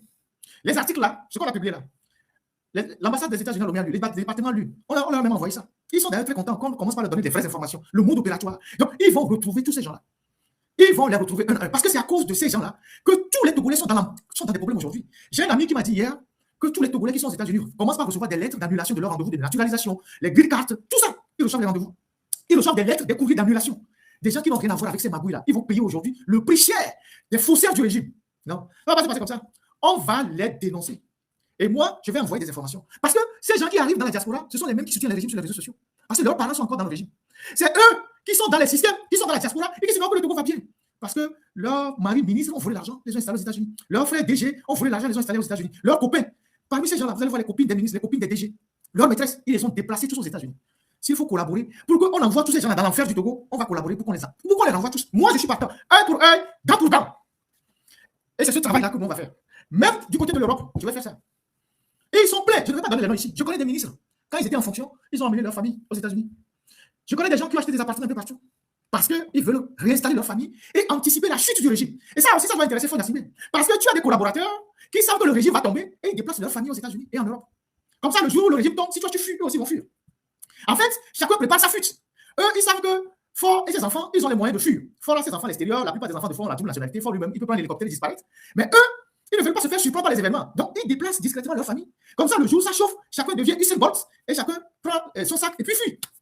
C'est ça la réalité. Et donc, il faut que les gens là, on les dénonce et c'est ce travail-là qu'on va faire. Les Togolais qui sont honnêtes, qui sont allés aux États-Unis honnêtement, ils ne vont pas payer le prix des gens du régime qui viennent de gâter le réseau. Les Togolais qui sont allés aux États-Unis honnêtement et qui vivent leur vie aux États-Unis honnêtement, qui sont allés chercher une meilleure vie aux États-Unis, ils ne vont pas aller payer pour des bandits du régime qui ont trafiqué les documents pour s'installer aux États-Unis. Ça ne va pas se faire comme ça. Donc, pour ces Togolais qui sont honnêtes, qui sont aux États-Unis, pour qu'ils ne payent pas le prix des manipulations des gens du régime, on va leur taper le Deportivo. On va aider les Américains à les identifier, à les ramener au Togo. Comme ça, quand tout le monde va vivre dans la galère, les gens vont comprendre. D'ailleurs, les Américains viennent de sortir ce document. Il dit déportation volontaire. C'est comme ça que je le traduis. Mon anglais n'est pas aussi efficace que ça. Il dit self-deportation. Moi, j'appelle ça rapatriement. Si vous pouvez descendre un peu. Ils ont donné un guide pour que les gens eux-mêmes rentrent de leur propre gré, avant qu'eux, ils nous mettent la machine à déporter. Donc, ce guide-là, je le partage dans l'émission avec vous. Et vous montre les moyens de suivre ce guide-là. Parce que les jours qui viennent, ils vont retrouver tous ces Togolais-là à leur résidence. Partout où ils vont les trouver. Ma source au département d'État m'a dit, ils vont les retrouver tous. Et ils vont rentrer. Puisque le Togo ne veut pas collaborer, ils vont les faire rentrer. Tous. Pourquoi le Togo ne veut pas collaborer? Les Togolais ne veulent pas collaborer parce que c'est leur famille. Les barons, c'est les familles des barons. C'est ceux qui ont envoyé leur famille là-bas, c'est les barons. C'est eux qui dirigent encore le pays. C'est pour ça qu'ils ne veulent pas collaborer. Ce sont les gens du régime qui ont déplacé leur famille là-bas. C'est pour ça qu'ils ne veulent pas collaborer pour démanteler le réseau. Mais nous, on va collaborer pour que le réseau soit démantelé. Pour que tout le monde rentre au pays. Puisque le pays est bon, puisque le pays est bien gouverné, pourquoi vous voulez installer vos familles aux États-Unis et en Europe? On va tous jouer ce match-là jusqu'au bout. On va jouer. C'est pas c'est Deportivo, comme je ne sais pas quoi. Auto-rapatriement, d'accord. Donc, self-deportation. Donc, auto-rapatriement. Merci, doyen. Donc, voilà le guide que les Américains viennent de publier pour l'auto-rapatriement. Donc, les gens vont suivre ça. Si tu veux partir, tu pars. Hier, j'ai vu des gens qui étaient en train d'être déportés, des Somaliens vers le Minnesota, des Honduriens, tout ça. Ils étaient en train de déporter tous ces gens-là. Avec un avion. Chacun choisit. Donc, voilà ce que j'ai à dire sur ce dossier des passeports de service. On va repartager d'autres nouvelles informations avec vous. On collecte les données. Nous sommes en train de collecter les données. Et ce que vous avez vu là, c'est presque tous les ministères qui ont fait pareil, jusqu'à l'Assemblée nationale et tout ça. Les gens ont fait pareil. Donc, voilà ce qui se passe avec cette histoire. Et donc, Trimois, il est dans pain, il est plus que dans pain, et de même que ses amis et tout ça. Et plusieurs sont partis au Canada, pas sur les réseau. Voilà ce que j'ai voulu vous dire sur cette affaire de visa et de passeport américain. Donc, voilà. Merci à la technique. On peut faire une petite musique, le temps de revenir sur le gros dossier qui est le dossier du Bénin, parce que je suis déjà un peu essoufflé. Et pour ce dossier du Bénin, il faut m'inviter les Béninois, les Ivoiriens, pour venir écouter ce qu'on a envie d'écouter et ce qu'ils doivent comprendre de ce qui se passe aujourd'hui par rapport à cette tentative de coup d'État. Merci. Vous jouez une pétition.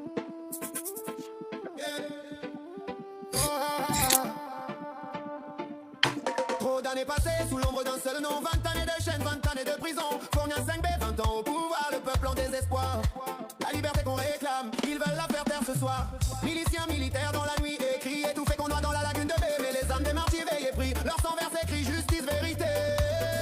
M666 élève la voix du peuple, debout Togo. Faut briser le cercle, non à la peur, non à la barbarie. Un Togo libre, équitable et uni. Marguerite n'a qu'à parler, la cloche a sonné. Fourni à 5B, démissionne, le temps est arrivé. C'est la voix du peuple qui ne s'éteindra jamais. On veut des écoles, on veut des hôpitaux, pas des balles perdues ni des corps dans les eaux. On veut un pays où nos enfants rient, pas un état qui saigne sa propre patrie. Le reggae résonne comme tambour de guerre, dans celle soulève les cœurs en prière. Trop c'est trop, l'injustice on la stoppe, la jeunesse est debout, plus personne ne la bloque. Un 666 élève la voix du peuple, debout Togo. Faut briser le cercle, non à la peur, non à la barbarie. Un Togo libre, équitable et uni. Marguerite n'a qu'à parler, la cloche a sonné. Fourni à 5B, démissionne, le temps est arrivé. C'est la voix du peuple qui ne s'éteindra jamais. Pas de dictature, pas de corruption. On veut la justice, on veut la nation. Soldats du peuple, pas soldats du crime. Réveiller la patrie avant qu'elle s'abîme. Regarde nos mères, regarde nos pères. Ils ont semé l'espoir qu'on garde dans la terre. Mais tant que la vérité sera cachée, le reggae crie justice, on ne peut plus reculer. M666 c'est la voix des sans-voix. Togo debout, l'avenir est pour toi. Un seul drapeau, un seul idéal. Liberté, justice, paix, Togo national. M666 élève la voix du peuple, debout Togo. Faut briser le cercle, non à la peur, non à la barbarie. Un Togo libre, équitable et uni. Marguerite n'a qu'à parler, la cloche a sonné. Faut un assemblée d'émission, le temps est arrivé. C'est la voix du peuple qui ne s'éteindra jamais.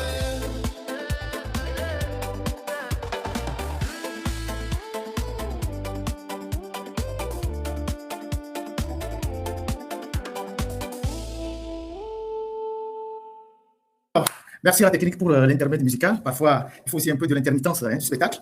Et voilà, on va aborder le gros dossier, le dossier du Bénin, qui va être un dossier en deux phases. Une première phase que je vais introduire, commenter, et puis après, je vais recevoir notre consultant Titri pour une phase beaucoup plus géopolitique, pour qu'on comprenne les enjeux de ce qui se passe dans notre région derrière cette tentative de coup d'État. Ce n'est pas seulement une tentative de coup d'État, c'est plus stratégique que ça, c'est plus grave que ça. Et la dernière fois, c'était en plein dimanche, quand j'ai fait mon live ici et que j'ai donné ma position. Et après, j'ai eu tellement de réactions. Des gens m'ont écrit, des gens m'ont dit oui. Il y a même des gens avec qui je me suis échappé, sérieusement. Et voilà, je me suis échappé sérieusement. Et je leur ai toujours rappelé ma position, qui est une position constante. Moi, je suis fondamentalement un républicain. Je suis un mordu de la liberté. Je suis pour l'état de droit. Je suis pour les valeurs, les principes. Et mes principes, c'est que je ne cautionne pas un coup d'État.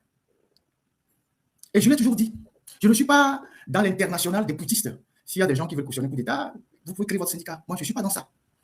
Je ne suis pas dans ça. Et les gens disent oui, et tu avais fait des démonstrations sur le Togo. Je dis oui, ce que j'ai dit sur le Togo, c'est logique.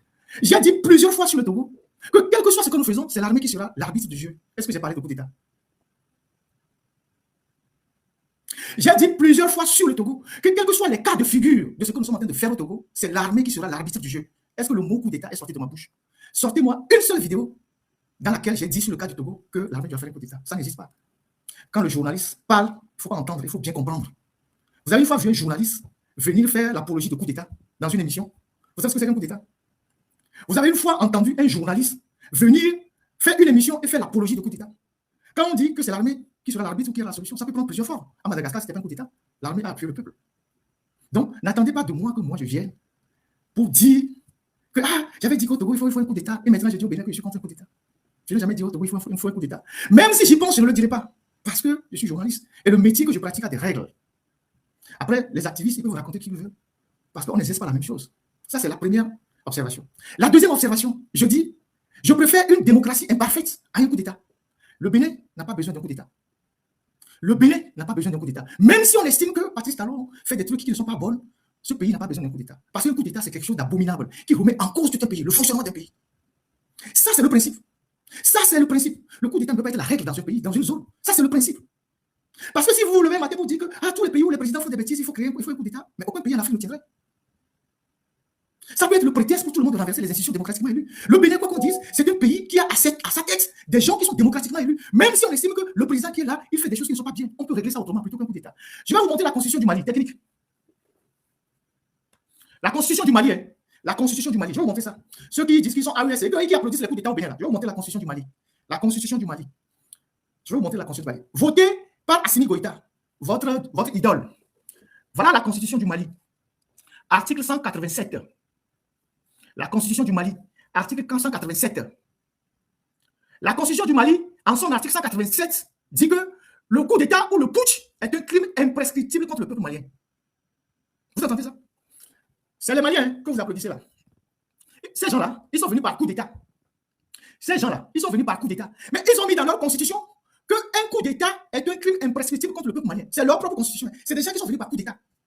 Mais comme ils connaissent les dégâts des coups d'État, comme ils savent que le coup d'État est quelque chose de dangereux, voilà ce qu'ils ont écrit dans leur propre constitution.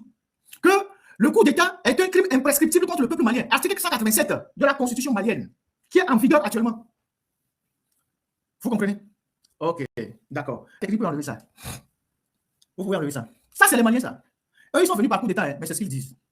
Maintenant, une fois que j'ai dit ça, je reviens à ma propre réflexion stratégique. Moi, je suis pour que Faure Gnassingbé quitte le pouvoir. C'est ce combat-là que tout le monde fait, pour que Faure Gnassingbé quitte le pouvoir. Alors, si je veux que Faure Gnassingbé quitte le pouvoir, de façon basique, je vais aller m'allier à des gens qui sont des amis de Faure Gnassingbé. Je pose la question au Togolais. Moi, je me bats pour que Faure Gnassingbé quitte le pouvoir. Si je me bats pour que Faure Gnassingbé quitte le pouvoir, je vais aller m'allier à des gens qui sont des amis de Faure Gnassingbé. Nyani Ferdinand, me dit Faure le pouvoir. Mais les Wafumbe Faure le pouvoir. Amoko ni Faure le pouvoir. Yo les Faure les zimi tous les Togois, ma vanni wa de moi. Ma va don dia. Mais les analyse d'idéologie, dogmatisme idéologique. Qu'est-ce qu'on a à foutre avec ça? Et nous mania il est de Funami. Mieux on les vlons. Mais Faure le tout la sipiadi. Alors on va les payer Faure mais ba lemi, mais ba zimi. Il va les globina. Il y avait Djiron quoi mais il y avait le Kafwa il y avait no anti parce que le combat idéologique mais il y a l'impérialisme. On va les regarder les banques mondiales tous les jours impérialistes. Vous le voyez dans ça?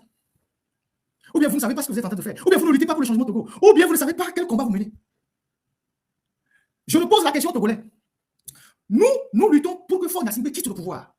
Il y a des gens qui sont amis de Faure Gnassingbé contre nous. On va être leurs amis. Il y a de cela 3 semaines. Il y a un Togolais qui est très actif sur les réseaux sociaux, qui a failli être enlevé au Mali à cause de son activisme. Il a fui pour un pays voisin. C'est des amis à nous qui se sont organisés pour qu'il se retrouvent là-bas. C'est-à-dire que si tu critiques Faure aujourd'hui et que tu es dans un de ces pays-là, on va t'arrêter, t'envoyer à Lomé. Et vous voulez que nous, on les supporte. Moi, j'ai lu L'Art de la guerre de Sun Tzu. J'ai lu plein d'autres livres de guerre. Les gens qui n'ont jamais rien lu dans leur vie et qui prennent des petits bouts de phrases sur Internet pour faire des raisonnements, vous n'allez rien nous imposer. Et donc, lorsqu'on sait que depuis plus de 10 ans, Faure Gnassingbé cherchait à mettre un pion au Bénin pour pouvoir avoir une assise au Bénin et contrôler le flanc est de son pays, il y a des choses qu'on ne peut pas accepter. Et vous tous les Togolais, vous savez très bien ce que Faure Gnassingbé fait au Bénin. En 2021, déjà quand Talon est venu au pouvoir, il avait de très bonnes relations avec Faure. Il n'y avait pas de souci. 2 ans après, les relations se sont dégradées. À cause de 2 personnes. D'abord d'une personne, ensuite d'une deuxième personne. La première personne, c'était Réki Amadougou, qui est venu prêter main forte à Faure Gnassingbé, faire son business au Togo aux côtés de Faure Gnassingbé. Les gens racontent que, bon, ils ont des relations. Moi, je ne sais pas. Je ne rentre pas sur ce terrain. Mais nous tous, on a vu Réki Amadougou qui s'est installé au Togo, qui est devenu ministre et conseiller de Faure Gnassingbé. Elle est devenue une personne centrale du pouvoir de Faure Gnassingbé au Togo. Et chaque week-end, elle rentre au Bénin avec ses amis. Et ils vont là-bas, ils insultent des talents. Il faut rentrer des trucs au Bénin et tout ça et tout ça. À Réki Amadougou est venu s'ajouter Joël Aïvor comme conseiller juridique de Faure Gnassingbé. Ce sont les ancêtres de la manipulation de notre constitution, ce Joël Aïvor-là. C'est lui qui était derrière. Et quand les Koda et les Kokoroko faisaient des fiches à Faure, c'est lui qui les relisait. Joël Aïvor, c'est un juriste béninois. Je ne sais pas s'il est constitutionnaliste, mais c'est lui qui relisait les fiches que les Kokoroko et tous les juristes qui sont autour de Faure, c'est lui qui relisait les fiches. Il était moins connu que Réki Amadougou. Donc, autour de Faure Gnassingbé, il y avait Réki Amadougou, il y avait Joël Aïvor, mais il y avait Olusegun Bakari qui a piloté les projets énergétiques, qui est aujourd'hui ministre des Affaires étrangères du Bénin. Bon, lui, il est reparti très tôt. Et donc, Réki Amadougou, en étant au Togo, avait des ambitions au Bénin. Et donc, en 2021, le Togo leur donne des moyens d'aller au Bénin pour perturber le jeu démocratique. D'abord, pour être candidat, à défaut, perturber le jeu démocratique. Et le Bénin les a arrêtés. Et quand le Bénin les a arrêtés, cela a rendu les relations entre Talon et Faure exécrables. Parce que Faure n'a pas digéré le fait que sa meilleure amie, sa collaboratrice, a été mise en prison par Talon pour 20 ans. Donc, ils ont sollicité les Ouattara, les Kagame, tout ça, pour intervenir pour que Talon libère cette dame-là. Talon a refusé. Et cette dame est toujours en prison. Donc, il y a déjà un point de friction entre Talon et Faure Gnassingbé. Faure Gnassingbé, son seul objectif, en tout cas, le premier objectif, c'est de faire libérer son ami Ricky Amadougou et accessoirement Joël Aïvo. A dit que ces gens ont fait rentrer beaucoup d'argent au Bénin pour déstabiliser le pays. Il a dit dans une interview. Et que l'argent venait d'un pays voisin. Il y a Badamassi, qui est un député béninois, qui a dit ils sont venus au Togo, ils ont rencontré certains hommes d'affaires togolais, on leur a proposé beaucoup d'argent pour déstabiliser le Bénin. Cette interview de Badamassi a été reprise cette semaine par Deutsche Welle. Allez lire sur la page de Deutsche Welle. Et que lui, il a refusé. Et donc, Talon a arrêté ces gens-là. Et l'obsession de Faure Gnassingbé, c'est de dégager Talon et de mettre un de ses gars. Donc, 2020, la manœuvre n'a pas marché. Maintenant, 2025, Faure, sachant que Talon arrive à la fin de son mandat, il s'est dit que c'est l'occasion. Donc, Faure, qui est en contact avec Yahi Boni, donc je reviendrai sur le cas de Yahi Boni tout à l'heure, Yahi Boni qui fait des allers-retours au Togo tout le temps, ils ont essayé de positionner un candidat qui est, comment appelle-t-on, qui est l'avocat de Ricky Amadougou, qui s'appelle Agodjo ou Agodjo, quelque chose comme ça, au nom du Parti des démocrates. Et donc, ils ont positionné ce candidat-là, et Yahi Boni a éliminé Eric Roundete pour positionner Agodjo. Agodjo, c'est ça. Et donc, c'est l'avocat de Ricky Amadougou. Donc, c'est pratiquement Ricky Amadougou. Et ce gars a été biberonné au Togo pour aller aux élections. Et Talon s'est dit, voilà les gars qui reviennent sur une autre phase. Il prend des dispositions, il élimine ces gens-là. Quand il élimine ces gens-là, les autres se sont dit, si on laisse faire, on n'a aucune chance d'avoir un pion là-bas, on passe à la méthode supérieure. Donc, ils ont voulu jouer à la prison break. Et c'est pas, comme Faure, il lit souvent les SAS, tout ça là, ici aussi, prison break. Ils ont voulu jouer prison break là-bas, pour aller libérer leur maîtresse et tout ça. Ça, c'est l'une des raisons pour lesquelles le Togo a des raisons objectives de vouloir faire tomber Talon. Ça, c'est l'une des premières raisons. Première raison. C'est l'une des premières raisons. Donc, il y a un problème de fesses, une affaire de fesses. C'est comme Soumangourou Kanté, on nous a raconté que pour une affaire de femme, il veut le faire. C'est ça, c'est la première raison. Première raison. Donc, on veut avoir un de nos éléments au Bénin. Ça, c'est la première raison. Deuxième raison. Ce que je dis là, ça n'a rien à voir avec la politique intérieure du Bénin. Ça n'a rien à voir. On fait une analyse du Togo par rapport au Bénin. Donc, ça, c'est la première raison. Deuxième raison. Faure en a marre que chaque fois, on compare son bilan à celui de Talon. À chaque fois que les Togolais disent, ah, il faut voir le Bénin. Talon travaille, ça la casse. Ah oui, Talon en 10 ans, il a fait mieux que Faure. Il a construit les routes, il a fait les autoroutes, il a fait les marchés, il a fait ci. Ça agace Faure. Et donc, si tout tombe au Bénin, ils vont revenir au même niveau. C'est ça la deuxième raison. Je parle des raisons comme ça. La deuxième raison. Donc, à chaque fois, puisque Robert Doucet, dans une interview, lui-même Robert Doucet, a dit que le Bénin fait des merveilles. Vous avez vu cette interview, non? Je ne sais pas s'il a décrit là. Robert Doucet, lui-même, il a dit dans une interview, c'est le ministre des Affaires étrangères du Togo, que le Bénin fait tellement de merveilles qu'il suscite l'admiration. C'est Robert Doucet qui l'a dit. C'est le ministre de Faure Gnassingbé. Et la question des infrastructures au Bénin a été abordée au Conseil des ministres au Togo, où Faure a dit, vous voyez tout ce qui se fait au Bénin, il faut que chaque ministre fasse un effort. Alors que c'est lui qui est le patron. Donc, ils en ont marre qu'on compare leur bilan négatif au bilan de Talon. Donc, il faut mélanger tout là-bas pour qu'ils reviennent au même niveau. Ça, c'est la deuxième raison. Et Yahi Boni, je voudrais l'interpeller officiellement, a toujours joué un rôle trouble dans cette affaire-là. A toujours joué un rôle trouble dans cette affaire. Entre ces allées et retour au Bénin. Vous allez voir que la plupart de ceux qui ont mené le putsch ont mené un putsch à caractère régionaliste. Vous allez voir, ce sont des proches de Yahi Boni, plus ou moins. Plus ou moins. Les gens qui parlaient français de rue, là, c'est des gens qui tous étaient dans le cercle de Yahi Boni. Les voilà. Donc, lui là, l'autre et le troisième, vous allez voir qui ils sont. Vous voyez? Le colonel Tigri, il est de Tangueta. Le capitaine Ousmane, il est de Dougou. Et le capitaine Sambeni, il est de Latitengou. Vous voyez ça? Ok. Ça vous a échappé. Cet aspect-là, ça vous a échappé. Ok. Cet aspect vous a échappé. Et donc, Yahi Boni, il a gouverné le Bénin pendant 10 ans. Il a fait de très bonnes choses. Les Béninois le remercient. Mais il faut qu'il arrête de troubler le jeu au Bénin en faisant les allers-retours au Togo. D'ailleurs, sa femme, sa deuxième femme qui a Lomé et qui est au bon soin des autorités togolaises, a fait, un malade a été évacué mardi sur Paris. Elle était là-bas au soin, à Lomé. Il faut que tu laisses les histoires là pour t'occuper de ta femme qui est malade et mourante. Elle a été évacuée mardi. Elle s'appelle la Midi. C'est sa deuxième femme. Ou c'est sa première, je ne sais plus. Elle a été évacuée sur Paris par le vol Air France qui a quitté Lomé mardi. Donc, il faut arrêter de faire des conneries. Il faut arrêter de faire des conneries. Donc, si ce coup d'État avait réussi au Bénin le dimanche dernier, le premier bénéficiaire, c'est Faure Gnassingbé. Il allait placer son gars là-bas, il allait libérer sa maîtresse et va mettre un pied au Bénin. Et les forces démocratiques qui luttent contre le Togo vont être fragilisées. Donc, pour cette raison, et ne serait-ce que pour cette raison, moi, Ferdinand, vous voyez là, je ne vais pas aller défendre des gens. Je ne vais pas aller défendre l'ami de mon ennemi. Ça a quel sens? Je ne vais pas aller défendre l'ami de mes ennemis. Ça a quel sens? Que vous voyez que ces combats idéologiques, où c'est passé, vous parlez de quelle idéologie? C'est quoi vous appelez l'idéologie? Si Talon était tombé, c'est Faure qui allait sabler le champagne. D'ailleurs, aux premières heures du coup d'État, la plupart de ceux qui se sont réjouis, ce sont les proches de Faure, les activistes de UNIR. Il y a une télévision à Lomé qui a basculé même en mode édition spéciale. Pourquoi moi je vais chanter, je vais emboucher dans la même trombone que les activistes du régime? J'ai l'habitude de dire, si un jour je dis quelque chose et que un militant du régime ou un militant ou un activiste du régime me félicite, il faut que je me pose la question, quelle bêtise j'ai dit? Si un jour je prends une position et qu'un garde du régime me félicite, il faut que je me pose la question de savoir quelle bêtise j'ai dite pour que le garde du régime me félicite.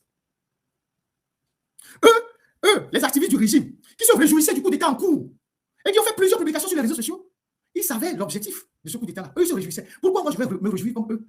Eux, ils se réjouissaient parce qu'ils savent que si le coup d'État réussit, c'est eux qui allaient reprendre le contrôle de ce pays-là à travers leur réseau. Pourquoi moi, je vais me réjouir avec eux? Parce qu'on amène des histoires à la con dans le débat. Moi, je ne suis pas dans vos histoires à la con. Hein. Nous, les Togolais, là, on se bat pour que Faure Gnassingbé quitte le pouvoir et qu'on ait un peu de respiration. Donc, toute personne qui est alliée à Faure Gnassingbé, il peut être le plus grand combattant de l'impérialisme. Une fois qu'il est avec Faure Gnassingbé, il n'aura pas notre soutien. Tout individu, tout État qui serait avec Faure Gnassingbé contre nous n'aura pas, en tout cas, contre nous, leur soutien. Pas du tout. Et puis, je vous rappelle, vous, les Togolais qui êtes naïfs, vous savez qu'entre Faure Gnassingbé et les gens de la West, il y a une alliance militaire. Est-ce que vous savez ça? Est-ce que vous savez que entre Faure Gnassingbé et les pays de la West, il y a une alliance militaire? Ça veut dire que si Faure Gnassingbé, demain, il se passe quelque chose à Lomé et qu'il est en difficulté, on peut dépêcher des troupes au Niger, des troupes du Burkina, des troupes du Mali pour venir le sauver. Le vol, c'est 1 heure de temps entre ces pays. 1h20. On peut dépêcher des troupes pour venir le sauver. Et c'est ce jour-là que vous comprendrez ce qu'on appelle les alliances militaires dans une bataille. C'est ce jour-là que vous allez comprendre ce qu'on appelle alliés dans une bataille. Vous ne savez pas. Vous ne savez pas qu'entre Faure Gnassingbé et les pays de la West, il y a une alliance militaire. Et donc, si un jour, Faure se retrouve en difficulté avec son armée ou avec qui que ce soit, on peut dépêcher des troupes de ces pays-là pour venir le sauver. Vous n'avez pas mené la réflexion dans ce sens-là. Vous n'êtes pas capable d'aller plus loin que ça. Parce que quand on met au bout de votre nez à part la France, vous ne réfléchissez plus. Vous ne réfléchissez plus stratégie. C'est ça. Et donc, moi, si demain matin, j'apprends que le président du Ghana et le président de Faure Gnassingbé, ça chauffe, je vais supporter le président du Ghana. Si demain, j'apprends que entre Ouattara et Faure, ça chauffe, je prends le parti de Ouattara. Si j'apprends demain que entre Oligui et Faure, ça chauffe, je prends le parti de Oligui. Si j'apprends demain que entre, je ne sais pas, les Israéliens et Faure, ça chauffe, j'appuie les Israéliens. Parce que notre lutte, c'est faut que Faure parte. C'est ça l'intelligence quand on fait une lutte. L'intelligence et l'approche stratégique. C'est ça. Les pays de la West, ils soutiennent Faure parce qu'ils font leur affaire. Et ils nous ont dit qu'eux peuvent s'allier au diable. Eux, ils peuvent s'allier au diable pour leurs intérêts. Ils nous ont dit ça. Quand on faisait les manifestations le 6, après le 6, là, ils ont mené leurs activistes à Lomé. Ils ont fait des tours à Lomé pour supporter Faure Gnassingbé. Pourquoi on les supporterait? Parce que ni fou n'en a dit quoi. Ni Bouratame. Continuez pour faire vos réflexions intellectuelles à la con. Nous là, on est dans l'action, on est dans la réflexion. On est dans le pragmatique. C'est ça la réalité. Donc, personne n'accepterait que Faure place ses pions au Bénin et va élargir son champ d'action et fragiliser les Togolais qui se battent et qui cherchent des points d'appui. Personne ne peut accepter ça. Personne. Voilà. Ça, c'est l'introduction que je voulais faire pour lancer ce débat du Bénin. Et je le termine en disant, si moi, mon principe est clair, si quelqu'un est contre Faure, je le soutiens. Je fais abstraction de ce qui se passe dans son pays. Je le soutiens. Si quelqu'un est contre Faure, je le soutiens. Si quelqu'un est avec Faure, je le combats. C'est très simple. Je n'ai pas besoin d'avoir un doctorat pour comprendre ça. Si quelqu'un est contre Faure, je le soutiens. Parce qu'il fait ce que je fais. Si quelqu'un est avec Faure, je le combats. Parce qu'il appuie Faure pour me traquer. C'est ça la règle. C'est ça la règle. Amenez-moi une arroie. Avec Benado, il y a des foutons, vous avez appris ça où? Personne ne va à la guerre pour supporter les amis de ses ennemis. Vous avez appris ça où? Vous avez appris ça où? Vous, les intellectuels là, qui faites les réflexions, hein, vous voulez mélanger la chèvre et le chou. Vous caressez les gens dans le sens du poil, sans être vraiment rigoureux et faire une démarcation dans le débat pour comprendre les enjeux. Faure va faire encore 60 ans au pouvoir. Ni a tout boto, même les dit là boutamio, même les dit là non lucido, même les dit là n'y a combat que les vévérénamiwa. Mais non, Faure là dans 60 ans, Gnassingbé là dans 60 ans, à cause de nous-mêmes, parce qu'on est foncièrement mauvais. Mais ça à mes nous prenons le sang d'autres personnes pour venir mélanger dans que panafricanisme n'y a pas dire. Que panafricanisme n'y a pas dire. Je vous l'ai dit. À mon zoom les filles, fait dire quoi? À mon coé, il est cafouille panafricain. Oh les fions, il est pour les miens. Il est les familles. Et pourtant je vous avais prévenu. Quand les histoires de panafricanisme ont commencé là, je vous avais prévenu. Les gens vont insulter. Oui, faites ça. Je vous ai rappelé si vous regardez. Ceux que vous soutenez hier là, aujourd'hui ils vous mettent le piment dans les yeux. Ils vous insultent. Ils vous disent que vous êtes des petits esprits, vous êtes des vauriens. Mais c'est eux que vous soutenez hier. Vous n'êtes même pas capable de leur répondre. Vous n'êtes même pas capable de ressortir pour faire votre mea culpa pour dire on s'est trompé d'analyse. Ils sont en train de vous ridiculiser. Et pourtant, ce truc-là, c'était clair dès le départ que c'était une instrumentalisation du panafricanisme pour le business de certains individus. Vous n'avez pas voulu voir ça de près. Maintenant, quand je finis de dire ça, je finis de dire ce que Faure, les raisons objectives pour lesquelles Faure peut être content ou peut supporter un putsch au Bénin avec son histoire de prison brick qui a échoué. Il faut sauver la dulcinée Rekia Madougou, ça a échoué. Maintenant, on va faire l'analyse stratégique de ce qui se passe dans la région. Parce que, comme par hasard, C'est quand Ford rentre de Russie que tout ça se précipite. Et c'est cette analyse stratégique qu'on va faire tout à l'heure. Ça, c'est la deuxième plus grande raison qu'on va utiliser tout à l'heure. Et vous allez voir avec les éléments factuels. Et vous allez voir ce qui se passe dans la région. Fais monter M. Ditry. Alors, très chers frères, compatriotes et amis Ditry, soyez les bienvenus dans ce live. Merci beaucoup, Ferdinand. Ouais, j'ai abordé la première partie de ce dossier du Bénin. J'ai rappelé mes principes. J'ai dit pourquoi, pour des raisons objectives, le voisin de l'Ouest peut se réjouir de la chute du pouvoir de Patrice Talon. Maintenant, on va voir les raisons stratégiques et géopolitiques qui peuvent conditionner ça. D'abord, je rappelle que depuis 2 ans maintenant, le Bénin a des Niger, qui est son voisin immédiat. Et ce souci-là est lié à des accusations permanentes du Niger contre le Bénin, soit disant que le Bénin abrite des forces étrangères qui menaceraient la sécurité du Niger. Et les Béninois ont toujours rétorqué qu'ils sont libres d'avoir les coopérants qu'ils veulent à partir du moment où les coopérants qui sont dans leur pays n'ont rien à voir avec le Niger. Parce qu'aujourd'hui, chacun choisit de façon stratégique ses amitiés. Si vous décidez d'aller avec les Russes, c'est un choix souverain. D'autres peuvent décider d'aller avec les Américains, d'autres peuvent décider d'aller avec les Français, d'autres peuvent décider d'aller avec les Allemands. L'essentiel est que personne ne rentre dans le territoire de l'autre. Mais il y a des gens qui raisonnent, qui disent que oui, voilà, moi je n'aime pas manger le porc, mais j'ai mon voisin qui mange le porc, ça me dérange, il faut que mon voisin arrête de manger le porc, sinon je vais l'envahir. C'est ça le raisonnement de ces gens-là. Nous avons des problèmes avec les Français, nous avons chassé les Français sont chez nos voisins, souverainement, nous avons les Russes, mais nous ne voulons pas que nos voisins aient les Français. Je ne sais pas quelle est la logique de ce raisonnement. Et donc, de temps en temps, il y a ces gens d'escarmouche entre les deux pays, jusqu'à ce qu'on en arrive à la crise de l'uranium, parce que cet aspect pèse énormément dans cette affaire de coup d'État, à la crise de l'uranium. Alors, je voudrais que mon compatriote Ditry puisse nous donner son introduction et on va rentrer dans le débat. Exactement. Cet exposé, on pourrait l'appeler l'uranium de la discorde. L'uranium de la discorde, parce que il va nécessairement porter sur ce minerai-là qui fait l'objet d'un litige entre l'État français et l'État du Niger. Donc, comme vous le savez, depuis 2023, comme tu l'as évoqué tout à l'heure, la crise qui a survenu au Niger a conduit notamment à avoir des frictions entre le Niger et le Bénin, jusqu'à la fermeture des frontières. Mais ce n'est pas tout, puisque de la même façon, il s'est engagé un bras de fer entre les dirigeants nigériens et la société française Orano à propos d'une mine d'uranium qui est exploitée à Arlit. Donc Arlit, comme vous voyez sur la carte, c'est un peu au nord-est du Niger. Et c'est l'une des plus grandes mines d'uranium de ce pays-là. Et il faut savoir que Orano exploite ces mines depuis les années 74 et on a déjà tiré près de 140 000 tonnes d'uranium, ce qui correspond à peu près 2 000 milliards de dollars. Et donc, c'est énormément d'argent, c'est un énorme enjeu financier pour Orano. Et je précise que les besoins d'uranium de la France, chaque année, c'est de 8 000 tonnes. Et il faut savoir que Orano tire de ces mines d'uranium au Niger à peu près 2 000 tonnes par an. Donc, c'est quasiment le tiers de sa consommation en uranium qui provient donc du Niger. Donc, l'analyse aujourd'hui ne sera pas vraiment une analyse, qui va forcément vous imposer un point de vue, mais on va essayer de dérouler chronologiquement certains événements qui se sont passés depuis 2023 à 2024 jusqu'à la date d'aujourd'hui. D'accord?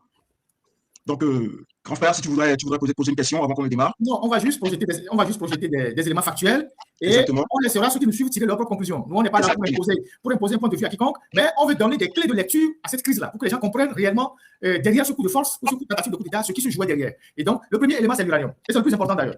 Voilà, le premier élément, c'est l'uranium. Et donc, comme on le voyait sur la carte tout à l'heure, la France est très présente au Niger dans l'exploitation de l'uranium. Et il faut savoir que Orano, qui est une société française, est détenue à plus de 90% par l'État français. D'accord? Donc, c'est une société, on va dire, une société d'État, d'accord, qui mobilise d'ailleurs les moyens étatiques pour se protéger. Donc, l'armée, on a parfois, dans les encablures de cette société-là, au Niger, des forces armées françaises qui protègent les expatriés qui travaillent là-bas. Donc, Orano est majoritaire donc, dans la société, qui est une co-entreprise. On a la société Somaïr, qui est une co-entreprise entre la Sopamine, une société d'État nigérienne, et Orano, ex-Areva. Et c'est cette Somaïr-là qui exploite les mines. Donc, cette Somaïr est détenue à 63% par Orano et 36% par l'État nigérien. Voilà. Et en 2024, il faut savoir que Orano a été évincé du conseil d'administration de la Somaïr. Ouais. Tout simplement, après le coup d'État, il s'est passé beaucoup de tensions entre les deux États. Et en 2024, le général Tiani a décidé d'évincer tout simplement Orano du conseil d'administration de la Somaïr, qui perd totalement du coup le contrôle de la mine, de la mine d'Arlit. Ouais. Alors que la mine d'Arlit se trouve stocké à la mine d'Arlit près de 1300 tonnes d'uranium, d'une valeur marchande de 250 millions d'euros. Vous voyez, 250 millions d'euros, ça fait... en francs CFA? Ouais. Bon, on est dans les près de 18 milliards de francs CFA, 20 milliards de francs CFA. 250 millions d'euros, non? C'est plus que ça. 250 millions d'euros. On fait le calcul mentalement. 250 millions d'euros. 100 millions d'euros, c'est quoi? 100 millions d'euros, on est à 65 milliards. On est à 165, on est à 134 milliards. 164, Ouais, 134 milliards de francs CFA. Voilà. On est à 164 milliards de francs CFA. C'est le prix de cette marchandise-là. C'est le coût de ce stock d'uranium qui est actuellement exposé, entreposé à Arlit. Ouais. Donc, il y a un litige à propos de ce stock-là, de près de 160 milliards de francs CFA. Et donc, il se trouve qu'en mars 2025, Orano a saisi le tribunal administratif, le tribunal arbitral international. Ouais, le CIRCI. Voilà. C'est celui qui est géré. En fait, la différence entre le tribunal arbitral et les tribunaux ordinaires, c'est que le tribunal arbitral est notamment foncièrement composé de professionnels du commerce, en fait. Ah oui, tout à fait. C'est l'institution de la Banque mondiale ou du FMI, je crois, la Banque mondiale. Voilà, exactement. Ouais. C'est un arbitrage mis en place par la Banque mondiale qui permet aux États et aux opérateurs économiques de régler leurs litiges. Voilà, et il faut préciser que...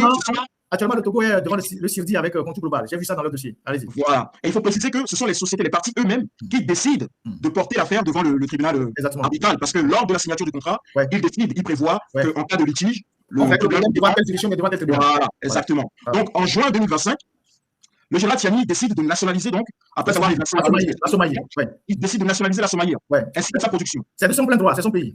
Et il évoque à ce titre-là le droit du Niger de disposer librement de ses ressources naturelles. Voilà. Sauf qu'en septembre 2025, le tribunal arbitral statue en faveur d'Orano et interdit à l'État nigérien de vendre et de déplacer les 1300 tonnes d'uranium entreposées là-bas à Arlit. Ça veut dire que les 1300 tonnes d'uranium sont devenues une marchandise litigieuse. Une marchandise litigieuse, voilà. Et le tribunal arbitral interdit de le vendre et interdit de le déplacer. Voilà. Donc Orano peut donc se prévaloir d'un droit de préemption sur cet uranium-là. Encore sur l'uranium, voilà. Parce que le processus arbitral n'est pas encore fini. Voilà. Et les deux parties, c'est-à-dire Sopamine et Orano, l'État du Niger et l'État français, sont tenus de se conformer à cette décision arbitrale qui tient lieu de loi pour eux. Voilà. Cependant, en octobre, là, récemment, en octobre 2025, il y a un mois. Il y a un mois. Il n'y a pas un mois, mais il y a 2 mois. Ouais.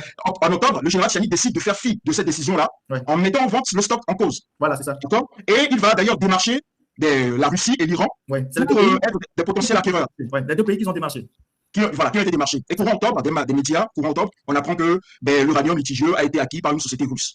Et le nom de cette société n'est pas dévoilé, mais on sait d'ores et déjà que le minerai sera convoyé par voie terrestre depuis Arlit jusqu'au port de Lomé, soit à 10 000 km de son point de départ. Parce qu'à la base, le Niger, la frontière entre le Niger, le Bénin, à Malanville et à Gaïa, je connais très bien cette frontière pour l'avoir franchie plusieurs fois, il y a un pont là-bas, donc vous avez Malanville au Bénin et Gaïa de l'autre côté du Niger, cette frontière est fermée. Et donc, le Niger décide d'acheminer l'uranium jusqu'au Togo. Et donc, on va voir avec la technique, la carte du circuit que la cargaison de l'uranium va passer. Voilà. Si on peut demander la technique de passer ces cartes. Effectivement, ça c'est le bateau. La carte du circuit, le circuit du trajet. Le trajet qui normalement devait emprunter le convoi d'uranium depuis Arlit. Voilà. Donc il y a la carte. Ils vont trouver ça tout à l'heure, la carte. Ils vont trouver ça. Donc normalement, effectivement, voilà ces cartes. Donc normalement, si la frontière avec le Bénin avait toujours été ouverte, ce convoi devait passer donc par le Bénin et descendre directement par le Bénin et ensuite bifurquer vers le port de Lomé, puisque le port de Lomé était plus adapté pour les gros navires qui pouvaient transporter cette matière. Même le Bénin est adapté parce que c'est par là que les Français faisaient passer de l'uranium depuis. Donc voilà la carte. Voilà la carte. Donc le trajet de l'uranium jusqu'au port de Lomé. Donc ça part de Arlit, ça arrive à Niamey et de Niamey, ça passe par le Burkina et ça arrive au port de Lomé. Donc quand on voit ce trajet-là, on voit cette carte-là, on voit bien que c'est une voie très dangereuse parce que entre Niamey en passant par le Burkina, il y a des djihadistes qui opèrent énormément là-bas. Je rappelle que ce convoi est escorté par Africa Corps. Africa Corps qui est les supplétifs russes qui appuient les gouvernements du Niger et du Mali et tout ça. Donc, il y a une unité russe qui accompagne ce convoi-là. Je pense qu'il y a une quarantaine de véhicules. Et donc, le convoi est parti de Arlit et est actuellement à Niamey avant de descendre vers le Togo. Donc, fort, entre-temps, il va en Russie, il rencontre Vladimir Poutine. Il remercie Vladimir Poutine de tous les efforts qu'il fait pour les pays sahéliens et pour la sous-région. Il a parlé au nom de la CEDEAO. Et puis, dans les accords qu'il a signés avec la Russie, on a appris plus tard qu'il a mis le port à disposition de la Russie pour les activités marchandes des navires russes et tout ça. Et la Russie aussi va mettre les ports russes à disposition des navires togolais. Sauf qu'on ne sait pas si le Togo a des navires de guerre. Mais en prévision de l'arrivée de ce uranium-là, dès que Fort rentre au Togo, il y a un navire russe, un navire marchand russe, qui arrive au large du port de Lomé le 1er septembre. On va voir ce navire. Exactement. Alors, ce navire part dès l'annonce de la mise en vente de l'uranium en octobre, on voit que ce navire part donc du port turc de Dardanelles le 23 octobre. Le 23 octobre. C'est donc le Matros Shevchenko qui part le 3 octobre de la Turquie et qui se dirige donc vers le Togo. Mais il y a quelque chose de particulier avec ce navire-là. Un instant. Donc, le 3 octobre. Le 23 octobre, ce navire Matros Shevchenko, qui est un battant pavillon russe, mais part des Dardanelles. Les Dardanelles, c'est le long du Bosphore. C'est la mer qui est entre la Russie, entre la Turquie et les autres pays. Et donc, ce bateau part le 23 octobre et arrive au large du port de Lomé Voilà. le 1er décembre. Et donc, ce navire s'appelle Makros Shevchenko. Voilà ce navire. On vous montrera la position de ce navire tout à l'heure. Exactement. Et plus précisément, il arrive le 14 novembre au large du Togo. Voilà. D'accord, 3 semaines plus tard. Voilà, il arrive le 14 novembre au large du Togo. Et entre-temps, le convoi quitte Arlit pour Niamey.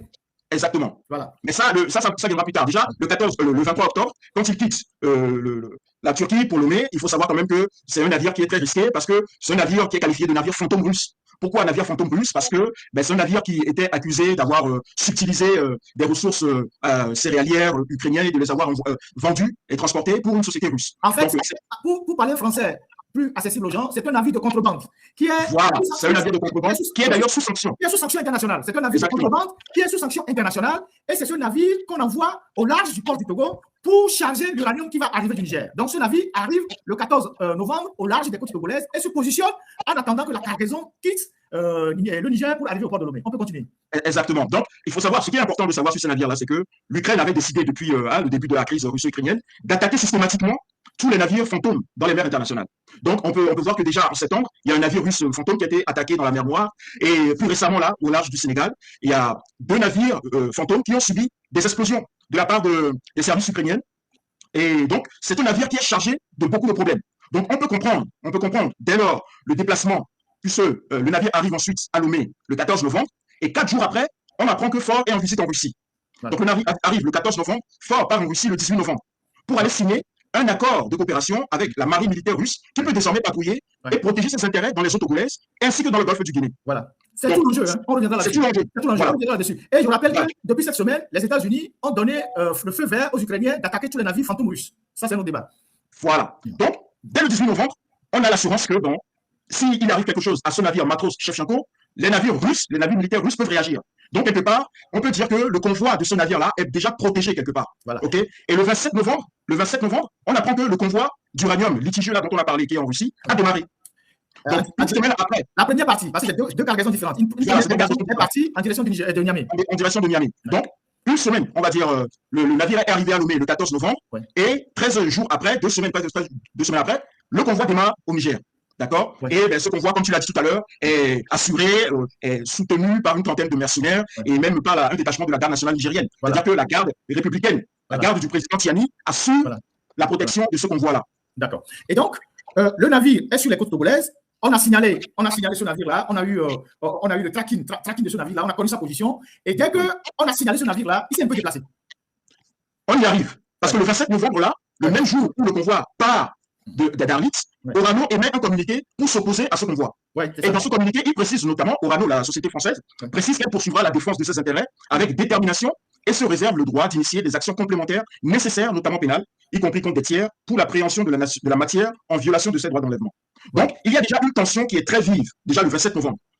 Le convoi litigieux part d'Arlit, à la volonté de M. Tiani, du général Tiani. Orano s'y oppose le même jour en émettant un communiqué pour dire qu'elle est prête à mobiliser tous les moyens nécessaires pour pouvoir protéger son uranium. Et le 6 décembre, on a un premier convoi qui arrive donc à Niamey. Le 6 décembre, on a un premier convoi d'uranium qui arrive à Niamey. Et le même jour, à Lomé, et c'est là où c'est important, le même jour, le navire russe Makros Shevchenko se met en mouvement et va donc se rapprocher et s'amarrer au quai conventionnel du port. Exactement. Et donc, donc ça veut dire qu'il se prépare à charger. Voilà. Donc le navire qui était au large s'est rapproché du port et il est venu s'amarrer au quai minéralier. Pas au quai minéralier, au quai conventionnel. Au quai conventionnel plutôt, voilà.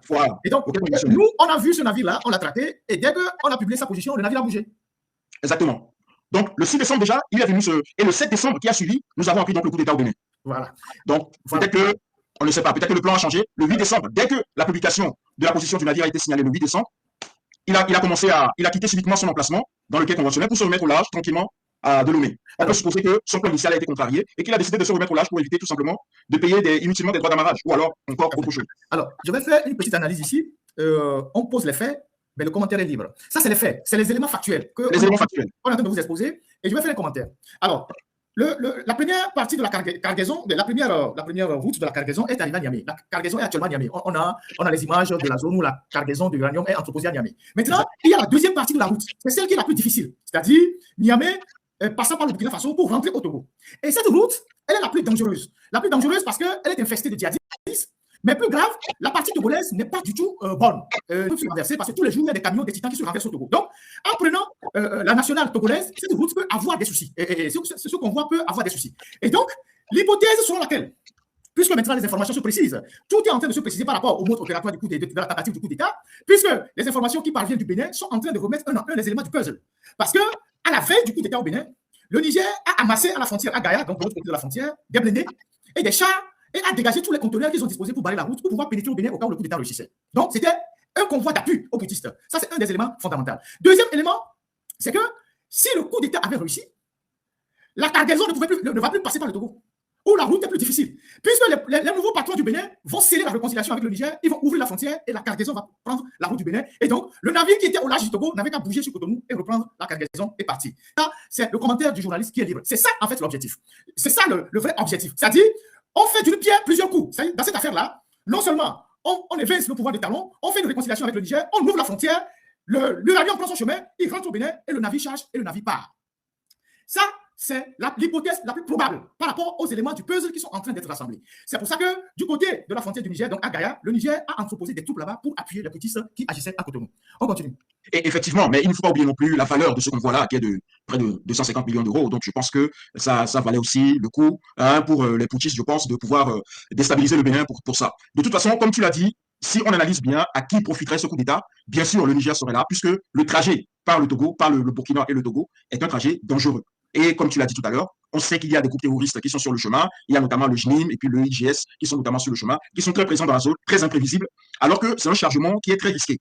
Parce que l'uranium peut servir à la fabrication de bombes sales, comme ça peut aussi, si jamais ça se répand dans la nature, endommager, entraîner de vraies catastrophes écologiques. On se rappelle déjà qu'en 2019, il y a des camions remplis de cyanure de sodium qui sont renversés donc, à Bafilo. Ouais. Donc, on connaît très bien les risques de la route de Lomé. Okay, et notamment, et pour vous édifier sur les risques environnementaux et sanitaires même de l'uranium, j'aurais aimé qu'on puisse passer la petite vidéo là, qui est un mini reportage de la chaîne française France 5, qui parle un peu des risques sanitaires tels que l'ont vécu les habitants de Arlit, les Nigériens de Arlit, qui ont travaillé à Orano, à Areva, et qui ont subi les revers des entreposages de poussière ou bien de gravier d'uranium dans leur localité. Si la technique a la vidéo, à Arlit, au Niger, la Cominac, filiale d'Orano, ex-Areva, a fermé en mars 2021. Cette entreprise a exploité pendant plus de 40 ans de mines d'uranium et elle laisse derrière elle un héritage empoisonné. Il s'agit de l'autre. Voilà, merci. Ici, la radioactivité est 2 fois plus élevée que dans la zone interdite de Tchernobyl.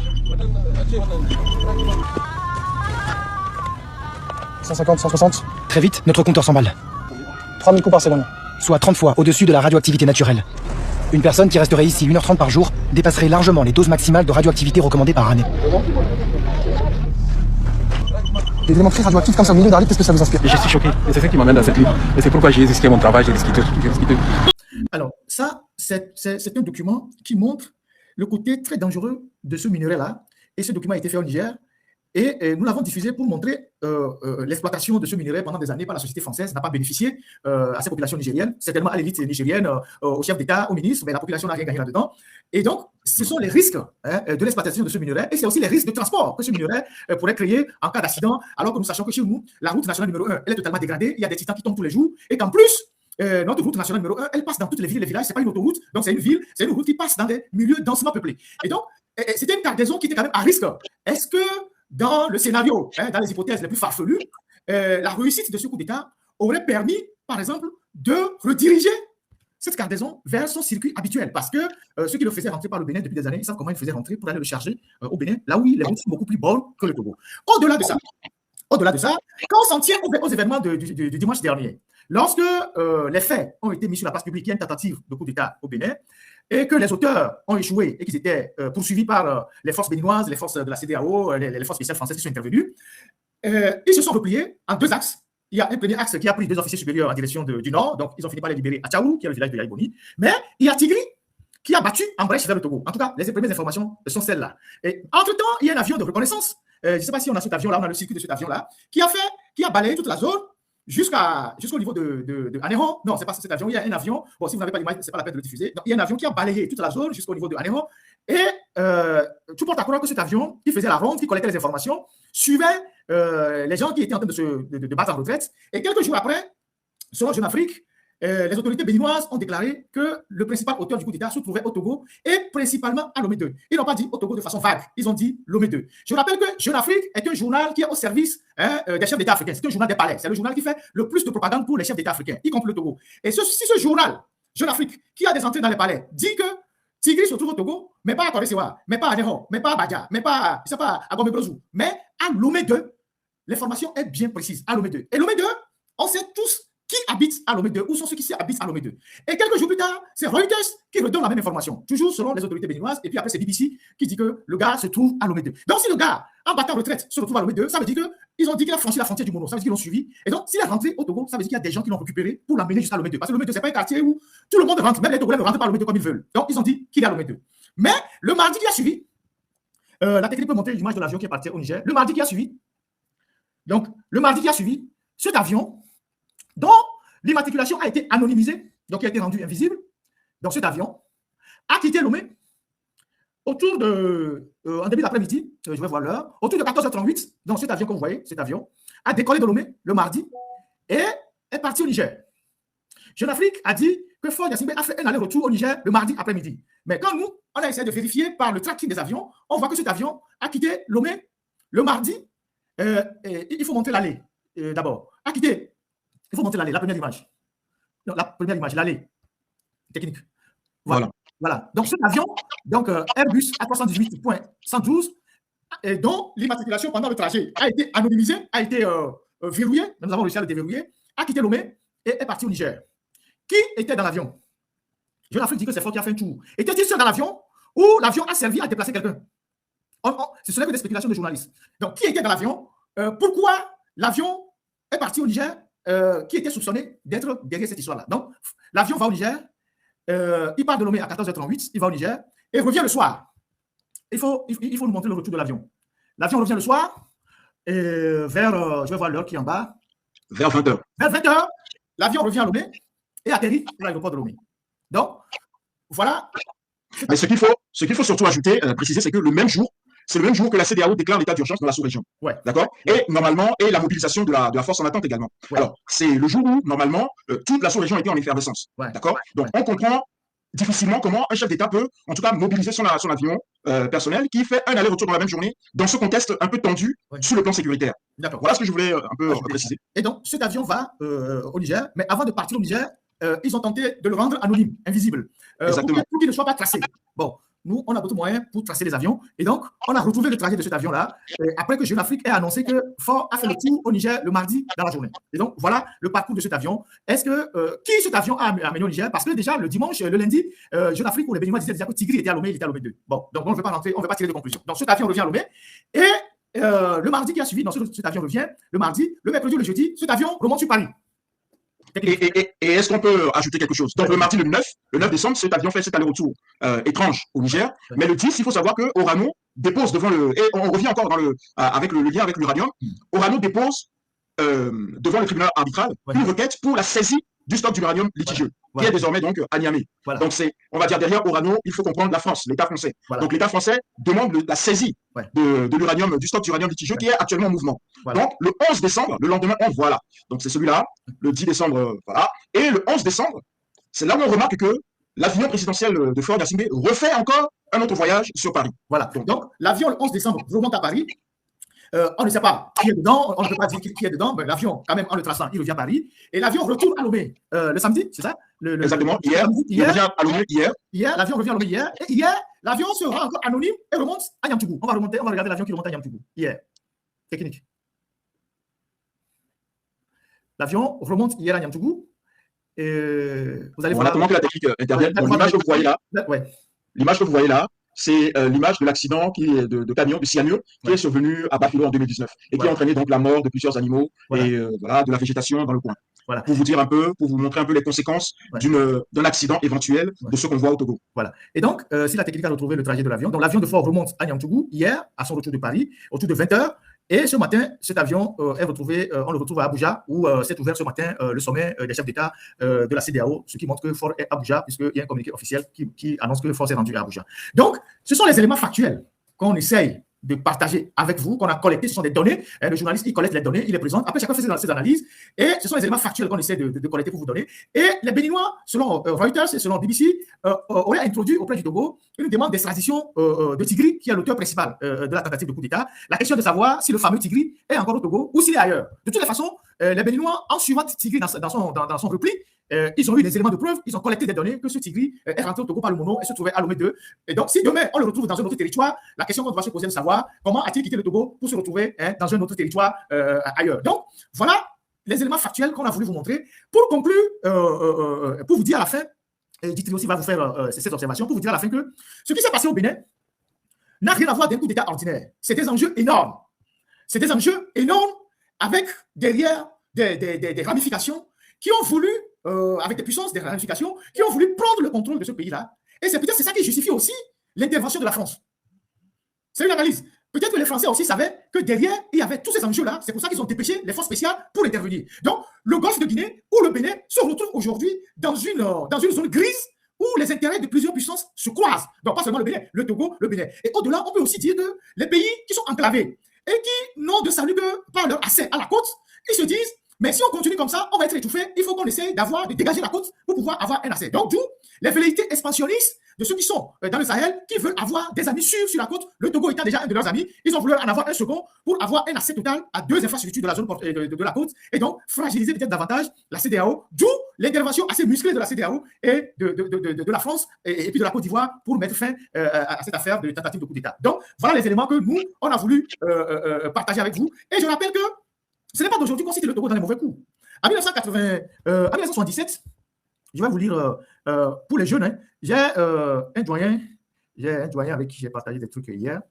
Le Togo a été cité toujours dans les mauvais coups, vous le savez, la mort de Sankara, la guerre en Sierra Leone, la rébellion en Angola, la guerre, comment appelle-t-on, la guerre au Libéria, la Côte d'Ivoire. Le Togo a toujours été cité dans des choses aussi curieuses comme ça. Alors, j'ai un doyen de la presse qui m'a envoyé ce truc-là. Il dit, j'étais au courant, mais il m'a dit, l'histoire se répète. Je m'en souviens bien. À l'époque, j'étais en classe de CM2. Mon père captait Radio Cotonou. À la suite de la tentative de coup d'État menée par Bob Denard, le 16 janvier 1977, le Bénin avait accusé le Gabon et le Togo d'y être impliqués. Sur la radio de Cotonou, on diffusait des chansons dans lesquelles les noms des Bongo et des Yadema, étaient prononcés. Et oui, cette affaire a longtemps empoisonné les relations entre Kérékou et Yadema. Ce dernier a fini par se rapprocher de Kérékou, qui l'a aidé à revenir au pouvoir en signe de défiance envers Soglo, accusé de sympathie pour l'opposition togolaise. Kérékou y a vu l'occasion de voyager chaque fois à bord de l'avion présidentiel de Yadema pour participer à des sommets des chefs d'État. En 1995, l'ex-chef d'état-major de l'armée sous Kérékou, le colonel Pascal Tawès, a trouvé asile au Togo après avoir tenté de renverser Soglo. Donc, voilà les choses dans lesquelles on est souvent mêlé. Et ici, c'est l'enquête qui montrera au bout la responsabilité du Togo dans cette affaire-là, puisque pour le moment, ce n'est que des informations qui sont fuitées dans les journaux, mais du côté des autorités togolaises, il n'y a eu aucune prise officielle de parole. Mais il faut quand même comprendre que moi, je suis convaincu parce que 4 jours avant, nous, on savait qu'il allait se passer quelque chose au Bénin. En tout cas, c'était comme nous, on savait, parce qu'il y a beaucoup de gens qui ont bavardé. Donc, on savait qu'il y a quelque chose qui se préparait au Bénin. Peut-être que les autorités béninoises sont suffisamment naïves, puisque plusieurs fois, je leur ai dit, surveillez votre voisin de l'Ouest. Parce que vous ne pouvez pas, si vous êtes en train de faire le développement de votre pays, le développement va avec la sécurité. Vous ne pouvez pas seulement vous concentrer sur le développement et laisser les questions sécuritaires, vous ne sécurisez pas les routes, les gens s'infiltrent dans vos pays, au nord du Togo, par Parakou, en civil, les gens rentrent. Certains partent en vacances, mais ils vont filmer des sites essentiels. Vous ne pouvez pas minimiser ce genre de choses. On vous a dit ça depuis. Et peut-être que cette fois-ci, vous ont raté, mais ils ne vous rateront pas la prochaine fois. Puisque leur volonté, c'est de vous défaire. Et donc, ils ont des complicités chez vous, ils viennent chez vous, ils regardent ce que vous faites. Et vous n'avez pas compris que le développement de votre pays que vous montrez à la face du monde, vous-même l'avez dit que ça suscite la jalousie, mais ça peut amener aussi des gens à vous porter un coup fatal. Donc, il y a ce côté sécuritaire-là qu'il faut peut-être regarder. Comment se fait-il que nous, certains parmi nous, on savait que quelque chose allait se passer, mais peut-être que je ne sais pas si vous-même vous le savez. Donc, voilà, mais nous, on n'avait pas une idée de l'ampleur de ce qui allait se passer. Parce qu'il y avait des signes annonciateurs. Tous ceux qui ont commencé par se réjouir, à faire des éditions spéciales, tout ça, ils n'ont pas fait par hasard. Ils étaient préparés pour ça. Ça veut dire que la chose était préparée de longue date. Donc voilà ce que moi j'ai voulu dire par rapport à ce coup d'État. Et comme je le répète, c'est ma position, ce sont mes principes. Moi, je ne supporte pas des coups d'État dans un pays où les gens ont été élus démocratiquement, les institutions fonctionnent, même si elles fonctionnent avec beaucoup de soucis, si c'est imparfait. Je pense que dans un pays, on peut toujours améliorer. Il n'y a jamais de démocratie parfaite. C'est un combat permanent. Et donc, on ne va pas commencer par faire l'apologie des coups d'État dans des pays où les gens ont la possibilité d'élire leurs dirigeants. Encore plus, contre un président qui est en fin de mandat et qui part dans 3 ou 4 mois. C'est pas clair. C'est pas acceptable. Donc, il ne faut pas comparer le Togo et le Bénin. Le Togo est une déception. C'est une monarchie. Le Bénin, c'est plus ou moins une démocratie. Et donc, Voilà ce que moi j'ai Tu m'as fait une très bonne transition là, grand frère. Ce que je voulais ajouter à ça, c'est que nous avons tous été surpris par ce coup d'État qui venait de nulle part, et d'ailleurs même par les raisons que les assaillants avaient donc listées. Comme tu l'as dit tout à l'heure, c'est le président partait, normalement finissait son mandat dans 3 mois, 3-4 mois, donc il avait objectivement aucune raison qui pouvait justifier la survenue de ce coup d'État. Donc nous, l'exercice que nous avons fait aujourd'hui, c'était de vous présenter tous les éléments que nous avons recueillis qui pouvaient sous-tendre ce coup d'État-là, parce que il se trouve qu'il y a des enjeux financiers, économiques énorme dans cette zone-là depuis très très longtemps. Donc concernant l'uranium, on sait que l'uranium du Niger avait l'habitude de passer par le Bénin. Donc ça veut dire que le Bénin avait déjà toutes les installations nécessaires pour sécuriser un convoi terrestre d'uranium. D'accord, le Bénin avait déjà tout le nécessaire. Seulement le Togo n'en avait pas. Mais là, le Niger s'est trouvé contraint de devoir faire passer plus de 1000 tonnes d'uranium par le Togo avec l'état des routes catastrophiques que nous connaissons. Donc il se peut que le Niger, devant le recours nécessaire, c'est-à-dire qu'aujourd'hui, alors que les frontières avec le Bénin sont fermées, le Niger aujourd'hui avait vraiment besoin, absolument besoin, de la route béninoise pour pouvoir écouler son uranium litigieux. Or, au Bénin, ce sont ses adversaires qui sont présents. L'armée française est très présente au Bénin. Et le Bénin est, on va dire, un allié sûr de la France dans la zone. Donc, aujourd'hui, nous remarquons qu'effectivement, il y a eu une sorte de blocage et qui peut peut-être justifier un coup de force de la part des autorités nigériennes pour pouvoir faire passer leur convoi d'uranium. Donc moi, je fais toujours le lien entre ce convoi et ce coup qui s'est déroulé au Bénin dernièrement. Et surtout, ce qui me renforce, moi, dans ma conviction, c'est tous les mouvements dont on vous a parlé tout à l'heure, tous les mouvements des différents protagonistes qui se sont suivis, aussi bien un peu avant qu'après ce coup d'État. Donc, à vous maintenant d'apprécier, de vous faire votre propre avis. On vous a exposé le conflit qui liait le Niger et la France, mais également le Niger et le Bénin. Maintenant, on voit que le Togo est venu s'imbriquer dans ce conflit-là. Qu'est-ce que nous foutons là-bas? Toujours est-il qu'on y est et que, visiblement, Faure Gnassingbé s'active beaucoup dans le cadre de ce conflit-là. Comme on le voit, dès le 9 décembre, dès le lendemain du coup d'État, il a déjà fait un aller-retour au Niger.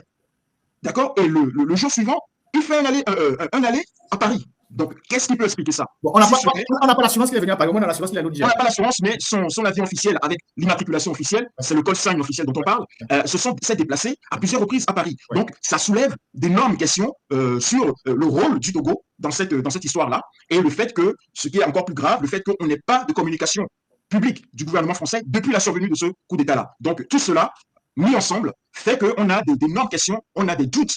On a beaucoup de questions qui se posent à poser en fait à nos autorités et à savoir mais pourquoi et qu'est-ce qui se passe. Un convoi était censé passer chez vous, finalement il y a un coup d'État, les assaillants sont réfugiés chez nous, mais qu'est-ce que le Togo vient foutre dans ça?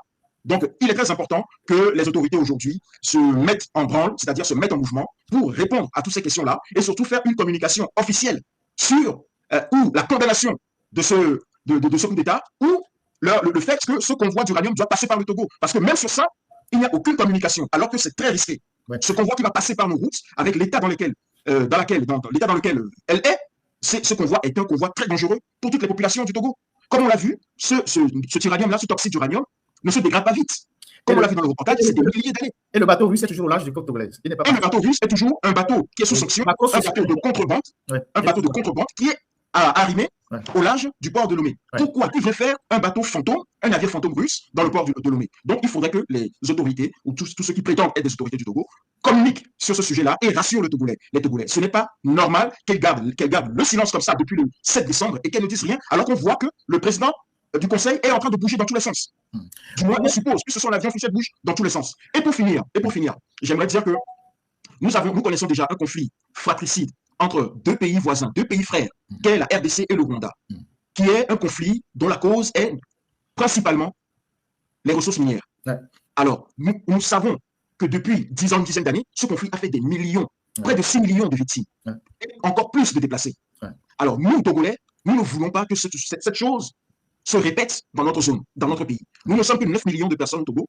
Nous ne voulons pas de conflit armé entre deux pays frères pour des raisons de ressources minières, qui va entraîner extrêmement de morts. Nous n'en voulons pas. Nous avons déjà assez de problèmes comme ça au Togo pour que les autorités aillent nous inclure dans des problèmes qui ne regardent aucun Togolais lambda. Tu sais, quand on parle de ces choses-là, les Togolais ne mesurent pas la gravité de ces choses. Et c'est pour cela qu'on passe les reportages. Ils ne comprennent pas dans quoi Faure est en train d'impliquer le Togo, la gravité de ce qui va se passer. Tu sais, dans la conquête de l'Afrique, pour ceux qui ont étudié l'histoire, il y a ce qu'on appelle l'incident de Fashoda. L'incident de Fashoda, les gens peuvent aller le chercher sur Google. L'incident de Fashoda, je pense que c'est une altercation, mais même une bataille qui a eu lieu entre les conquérants français et anglais pour le contrôle d'un lieu stratégique qu'on appelle Fashoda. J'ai envie de dire que ce qui se passe là au Bénin, c'est une version moderne de l'incident de Fashoda. C'est-à-dire qu'aujourd'hui que les Russes, ils sont sur nos côtes, parce que les gens les ont amenés sur les côtes pour un nouveau partenariat et tout ça, et que nous leur avons ouvert le golfe de Guinée. Ceux qui étaient là avant ne veulent pas aussi que leur zone d'influence, où ils ont laissé faire, mais maintenant ils ont dit on ne va pas laisser continuer. Et dans cette bataille entre puissances, dans laquelle nous nous retrouvons, alors que nous n'avons pas les moyens, ça risque de nous créer des dégâts énormes. Parce que si les Français ont dépêché les troupes spéciales de la Côte d'Ivoire pour venir aider les forces armées béninoises pour neutraliser les putschistes, ce n'est pas seulement uniquement pour sauver la démocratie. Exactement. Nous sommes d'accord. C'est pas seulement pour sauver la démocratie. C'est pas seulement pour sauver la démocratie. Je répète, si les Français ont dépêché les troupes spéciales de la Côte d'Ivoire pour intervenir au Bénin, donc des troupes spéciales qui sont arrivées en un temps record pour intervenir au Bénin et mettre fin à ce coup-là, c'est pas seulement pour sauver la démocratie, mais c'est pour non seulement protéger les intérêts français, mais c'est pour envoyer aussi des messages aux autres qui sont là-bas qu'on ne va pas vous laisser continuer par vous amuser. Et que la côte, ne vous hasardez pas à vouloir vous projeter sur la côte. Et donc, cela fait que nos pays qui sont déjà très fragiles sont en train de se retrouver dans des guerres entre puissances, alors que nous n'avons pas de moyens. Et donc, au lieu de faire s'occupe du développement du Togo, qu'il construit les routes, qu'il construit les hôpitaux, qu'il trace les quoi, il va se mettre dans des affaires qui ne nous concernent pas et il pousse notre pays dans des trucs comme ça. Parce que Macron a dit, ou bien les Français ont dit, oui, c'est pour sauver la démocratie au Bénin, mais c'est pas pour sauver seulement la démocratie au Bénin. Même ça, quand il parle de diversifier les relations, ça ne se fait pas comme ça. Il y a quelque chose encore plus délicat qu'on n'a pas évoqué, mais il faut savoir que dans le golfe du Guinée, là, il y a une marine française qui est là depuis les années 90. Hein. Ah oui, mais le golfe de Guinée, il n'y a pas que les navires français, il y a tous les navires américains, il y a français, il y a russes. Il y a une opération. Il y a même les Ukrainiens qui sont dans la zone. Il y a même les Ukrainiens qui sont dans la zone. Et donc, nous, on n'a pas à rentrer dans ces jeux d'alliance de puissance qui va nous coûter très cher. Déjà qu'on a des populations qu'on n'arrive pas à nourrir, on n'a pas de route, on n'a pas d'hôpitaux, on n'a pas de centre de santé, on va se retrouver dans des conflits entre puissances opposées, soit disant qu'on veut s'aligner ici, on veut s'aligner là, parce que nous sommes dans un monde. Moi, c'est ce qui m'inquiète dans cette histoire-là. Parce que cette histoire-là, c'est pas fini. Ce n'est pas fini, c'est très inquiétant, effectivement. Donc voilà, c'est ce qu'on a voulu faire aujourd'hui, c'est d'éveiller votre conscience à ce qui se passe, à la situation actuelle du Togo. Nous avons un navire fantôme russe qui est actuellement au large du Togo et sur lequel se fondent des risques énormes de conflits entre des intérêts russes et des intérêts français. Voilà. Donc voilà, il est très important de le dire et il faut que les Togolais se réveillent. Non, il faut vraiment qu'on se mobilise.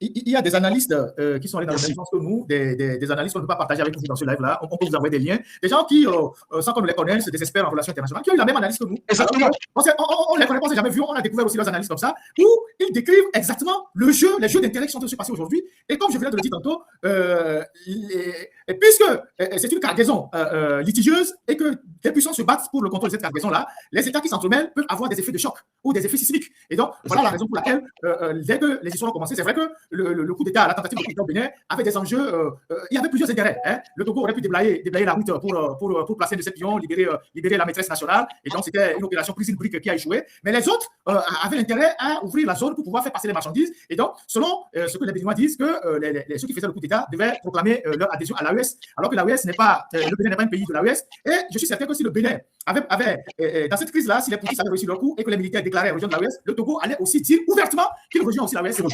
Et donc, ça va faire 2 sur la côte et puis 3 à l'intérieur. Peut-être certainement c'était le plan. Malheureusement, bon, les choses. Et ils auront la même mise sur toute la côte et le port, l'accès au port. Tout à fait. Donc, c'est un enjeu qui va même au-delà de ce qui se passe à l'intérieur du Bénin. C'est ce que je voulais expliquer aux gens. De ce qu'on voit. Et je précise que Orano, qui est détenu à 90% par l'État français, a dit qu'il est prêt à tout pour empêcher ce convoi d'évoluer. Voilà, donc ça veut dire que la société ne veut pas se laisser faire aussi par rapport à la cargaison d'uranium. Donc, et c'est pas juste banal. Les enjeux sont vraiment... c'est dangereux tout ça, c'est dangereux. Donc, autant pour la France qui est intervenue, j'ai bien le dit, c'est pas pour les intérêts, c'est pas pour la démocratie, parce qu'elle n'intervient pas quand il y a des coups d'État partout, voilà, elle n'intervient pas pour la démocratie, elle est intervenue parce que c'est comment je dirais ça, c'est intérêts. Autant les autres aussi, avec leur allure russe, ont voulu enfoncer les pays de la côte pour avoir une ouverture vers la côte facile pour pouvoir faire passer peut-être leurs marchandises pour leur allure russe. Donc, la côte de l'Ouest est devenue, le golfe de Guinée est devenu un enjeu stratégique qui va évoluer dans les jours à venir et cela risque de déboucher sur des conflits si nous ne prenons pas garde de nos positionnements, que ce soit à gauche ou à droite. Voilà ce que moi j'ai voulu. Merci beaucoup. Donc, je tiens à remercier sincèrement Ditri pour ce moment de réflexion qu'on a partagé avec ceux qui nous suivent. Et moi, je continue par dire ceci. Ce qui vient de se passer avec les implications qu'on voit là, c'est une très bonne chose pour les démocrates togolais, ceux qui luttent pour le changement. Faure Gnassingbé est de plus en plus, le masque de Faure Gnassingbé tombe tous les jours, ils commettent des erreurs, ils commettent des faux pas, ils font des fautes qui vont se retourner contre eux.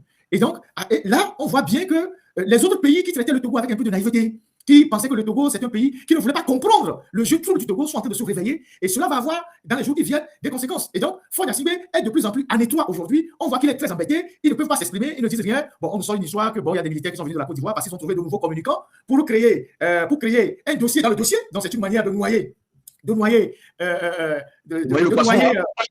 poisson dans l'eau. Donc, ils ont de nouveaux communicants pour faire de la diversion. Si il y a quelque chose de ce genre, ils n'ont qu'à se prononcer officiellement et dire devant le monde entier qu'ils ont arrêté des gens et on appréciera, on verra ce qui se passe. Mais il ne faut pas passer par des communicants pour dire oui, on a appris, j'ai eu des informations que oui, on a arrêté des gens qui sont venus d'un pays voisin pour faire coup d'État au Togo. C'est une manière de créer un pare-feu informationnel. C'est comme ça qu'on appelle ça. C'est-à-dire, ils veulent circonscrire l'information sur laquelle on les cite dans ce qui s'est passé chez le voisin de l'Est, en créant une diversion pour amener les gens sur un autre territoire. C'est une communication de diversion. Donc ne tombez pas dans ce jeu. Pour le moment, pourquoi on est sûr, c'est de ça qu'on parle. Le reste, quand ils vont parler, on appréciera si vraiment il y a quelque chose comme ça qui s'est passé. Donc ne tombez pas dans ce piège-là. C'est une manipulation. Je ne me prononce pas sur les faits, mais je dis l'information, le moment où il est sorti, le timing, c'est une diversion. Donc ne tombez pas dans ça. On est focus sur le Bénin, on est focus sur ce qui se passe au Bénin. Est-ce que le Togo est impliqué ou non? Et quelles sont les conséquences que cela peut valoir pour le Togo? C'est ça qui nous intéresse. Après, s'il y a autre chose avec la Côte d'Ivoire, on appréciera. Donc, voilà ce que moi j'ai voulu.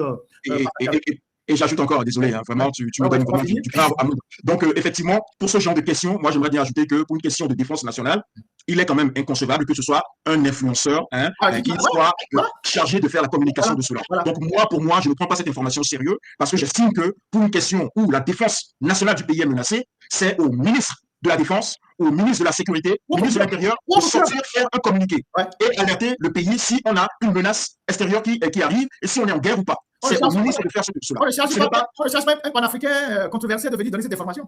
Voilà, donc c'est quand même très, très, très limite, très borderline. Donc moi, j'aimerais bien quand même. Bon, franchement, je ne prends pas du tout cette information au sérieux. Je comprends que tu mettes beaucoup de guillemets, mais moi, je ne prends pas cette information au sérieux et je trouve que c'est véritablement une diversion de la part de ce pouvoir qui essaie de se cacher derrière son doigt, d'essayer de faire diversion pour dissimuler ces écarts qui aujourd'hui sont en train de mettre en danger tout le pays et toute la population togolaise. Voilà. On sait que pour le dernier sommet, le sommet du panafricanisme, il y a des proches de Guillaume Soro qui étaient là-bas, donc notamment le panafricain dont vous avez parlé et d'une dame qui sont vraiment des inconditionnels de Guillaume Soro. Les défenseurs, voilà. Qui sont arrivés sur le pouvoir du panafricanisme. On sait que Guillaume Soro a de très bonnes relations avec le pouvoir togolais. Lui-même, il a dit plusieurs reprises que le seul qui n'a jamais rompu les amarres avec lui, c'est Yadema, et que lui, il a toujours en mémoire tous les bienfaits que Gnassingbé Yadema lui a fait. Et donc, il faut voir un peu ce qui est en train de se passer dans la zone pour comprendre les enjeux de tout ce qui se passe là et le fait qu'on veut nous entraîner sur la piste de la Côte d'Ivoire et pour qu'on oublie ce qui s'est passé au Bénin. Et ça, on ne tombera pas dans ce jeu. Voilà, merci beaucoup. Et je vais finir par ça, et je le répète, nous ne voulons pas d'un Goma Peace en Afrique de l'Ouest, ok? Et pour ce faire, il faut rapidement mettre hors d'état de nuire aussi bien les chefs d'État imposteurs, les escrocs intellectuels et les autres arrivistes ombrageux là qui promeuvent et soutiennent la déstabilisation de la sous-région sous de faux airs de médiateurs. Je répète, écrivez ça, comme dirait l'autre. Nous ne voulons pas de Goma Peace en Afrique de l'Ouest. Et pour cela, il faut rapidement mettre hors d'état de nuire les chefs d'État imposteurs, les escrocs intellectuels et les autres arrivistes ombrageux qui promeuvent et soutiennent la déstabilisation de la sous-région sous leur faux air de médiateur. Merci beaucoup. Alors, je termine en lançant quand même un appel que j'avais lancé il n'y a pas très longtemps au gouvernement du Bénin, à Patrice Talon, je sais que les Béninois me suivent, pour leur demander en toute humilité de tirer les leçons de cette tentative de coup d'État et d'apaiser le climat politique, de libérer les prisonniers, d'ouvrir le jeu démocratique, peut-être de revoir les modifications constitutionnelles, parce que nous savons que le Bénin, c'est un pays modèle pour la démocratie. Ça fait 35 ans que ça dure. Ils ont parfois des difficultés, mais ils arrivent toujours à se surpasser pour maintenir le modèle béninois. Il ne faut pas que demain, avec tout ce que Patrice Talon a fait dans ce pays qu'on travaille, il se retrouve un jour arrêté en exil ou quoi que ce soit. Il faut savoir passer le pouvoir à une autre génération dans la douceur et laisser le jeu démocratique continuer. Et rien ne prouve que celui qui va venir après Talon ne va pas revoir certaines dispositions. On a vu en Angola, Dos Santos a choisi un successeur. Dès qu'il est arrivé, il a mis hors d'état de nuire toute la famille de Dos Santos. On a vu en Mauritanie, le général qui est aujourd'hui en prison a choisi un successeur. Dès qu'il est arrivé, il a remarqué que son prédécesseur a tellement abusé de la fortune publique, il a arrêté, il lui a fait un procès, il est en prison. Et donc, aujourd'hui, tout ce que nous demandons au président Talon, qui est pratiquement en fin de mandat, il faut qu'il rentre dans l'histoire par la grande porte. Il faut quand même qu'il entende les effets de cette tentative de coup d'État, qu'il tire les leçons et qu'il déverrouille le jeu démocratique, qu'il fasse rentrer les exilés, les journalistes, les hommes politiques, qu'il libère ceux qui sont en prison et qui permettent l'expression libre dans son pays. C'est toujours mieux que d'avoir des militaires comédiens qui parlent du cinéma français, qui disent sur les à la tête d'un État. Et moi, je suis de cette école-là. Je suis fondamentalement contre les coups d'État. Et ceux qui font l'apologie de coup d'État, ils peuvent aller créer l'international poutiste, ils peuvent se retrouver là-bas. Et voilà, donc c'est ce que je voulais dire pour clôturer cette émission. Et c'est un appel que je lance. Nous voulons faire les choses justes, dire la vérité de tous les côtés, faire les choses très justes. Là, sur le cas de la France, on vient de dire, la France n'est pas intervenue au Bénin pour sauver la démocratie béninoise. Elle est intervenue, c'est pour les intérêts.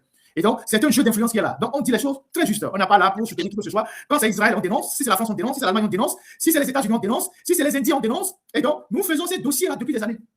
Donc, nous sommes quand même de ces journalistes-là qui ont toujours dénoncé tous les prédateurs de l'économie de notre pays, sans exception. Et on en a même payé le prix. Des suspensions de journaux, des accusations, des plaintes et tout ça, mais on a résisté. Donc, ceux qui n'ont jamais rien fait, à part le bavardage sur les réseaux sociaux, ne viendront pas nous dire qui est plus journaliste que l'autre. Donc, voilà ce que je voulais dire pour compléter cette émission-là. Et c'est ça qu'on appelle l'honnêteté intellectuelle. Donc, voilà. Merci totalement. Merci infiniment, mon frère Editri. Merci pour l'avoir aussi. Et comme je l'ai dit au début de cette émission, moi, j'apprends maintenant à mettre de l'ordre dans mon positionnement. Je ne perds plus le temps pour convaincre les gens qui ne comprennent pas des choses. Je ne perds plus le temps pour essayer de convaincre des gens, oui, il faut, c'est ça. Non, les Togolais sont si intelligents pour comprendre. Le reste, c'est de l'hypocrisie. Et donc, aujourd'hui, moi, je mets de l'ordre dans mes relations. Si je constate que, vous ne partagez pas les mêmes convictions que moi, les mêmes valeurs que moi, je vous mets de côté. Parce que je ne vais pas perdre le temps à convaincre les gens que le panafricanisme qui est appliqué aujourd'hui, c'est de l'escroquerie. Et que les faits panafricanistes, on n'arrive pas à les détecter. Je ne vais pas passer le temps pour ça. Parce que cette histoire de panafricanisme, on a perdu 2 ans pour ça. Les gens s'insultaient. Les gens disaient, oui, tu es faux, tu n'es pas honnête, tu n'es pas patriote, tu n'es pas ceci. Aujourd'hui, ce que ces gens-là supportaient, c'est eux qui sont en train de vous faire ça gros. Ils vous mettent ça dans la nuche. Et c'est eux qui vous insultent. Vous avez vu la vidéo de gars là? Il dit que vous êtes des petits esprits. C'est le gars que vous souteniez sur la toile ici. Vous avez même cotisé pour lui. Aujourd'hui, que vous avez osé lui faire des reproches, il dit que vous êtes des petits esprits. Vous êtes des individualions. Vous êtes des individualions. Et pourtant, on vous avait prévenu que ces gens-là, ils ne voulaient que pour leur ventre. Vous n'avez pas voulu croire. Vous avez préféré insulter vos propres frères pour défendre ces gens-là. Aujourd'hui, ils sont en train de vous le faire propre. C'est maintenant que vous vous réveillez. Et pourtant, on aurait pu avancer depuis longtemps si, dès le départ, tout le monde avait constaté la filouterie de ces gens-là. Donc, moi, je ne perds plus le temps pour convaincre qui que ce soit. Vous êtes partisan de coup d'État, vous n'êtes pas mon ami. Vous êtes partisan de coup d'État dans un pays démocratique, vous n'êtes pas mon ami. Vous êtes partisan des militaires qui envoient des journalistes en prison, qui dissolvent les partis politiques, qui tapent les gens, qui assassinent les gens. Vous n'êtes pas mon ami. Prenez votre chemin, je prends le mien. Et vous n'êtes pas invité dans mon live. Après, vous pouvez m'insulter comme vous voulez, moi, j'ai rien à foutre. Allez, merci infiniment à la technique. On était quand même assez mobilisés pour ce live-là. Je tiens à dire merci à tous ceux qui se sont mobilisés pour la réussite de ce live parce que dans la semaine, on a eu une invasion des propagandistes d'un pays voisin sur certains de nos articles. Ils sont venus en tas, plus de 500 pour nous insulter. On a dû les dégager, tout ça. Et donc, on a dû prendre des mesures pour que ce live se passe sans problème. Et je voulais féliciter toute mon équipe, tous les techniciens qui sont là mobilisés, que ce soit sur TikTok, Facebook et YouTube, pour la réussite de ce live-là. Féliciter notre frère Ditri pour la clarté de ses analyses, pour ses interventions assez pertinentes, pour tous les éléments que lui et moi avons rassemblés toute la semaine pour comprendre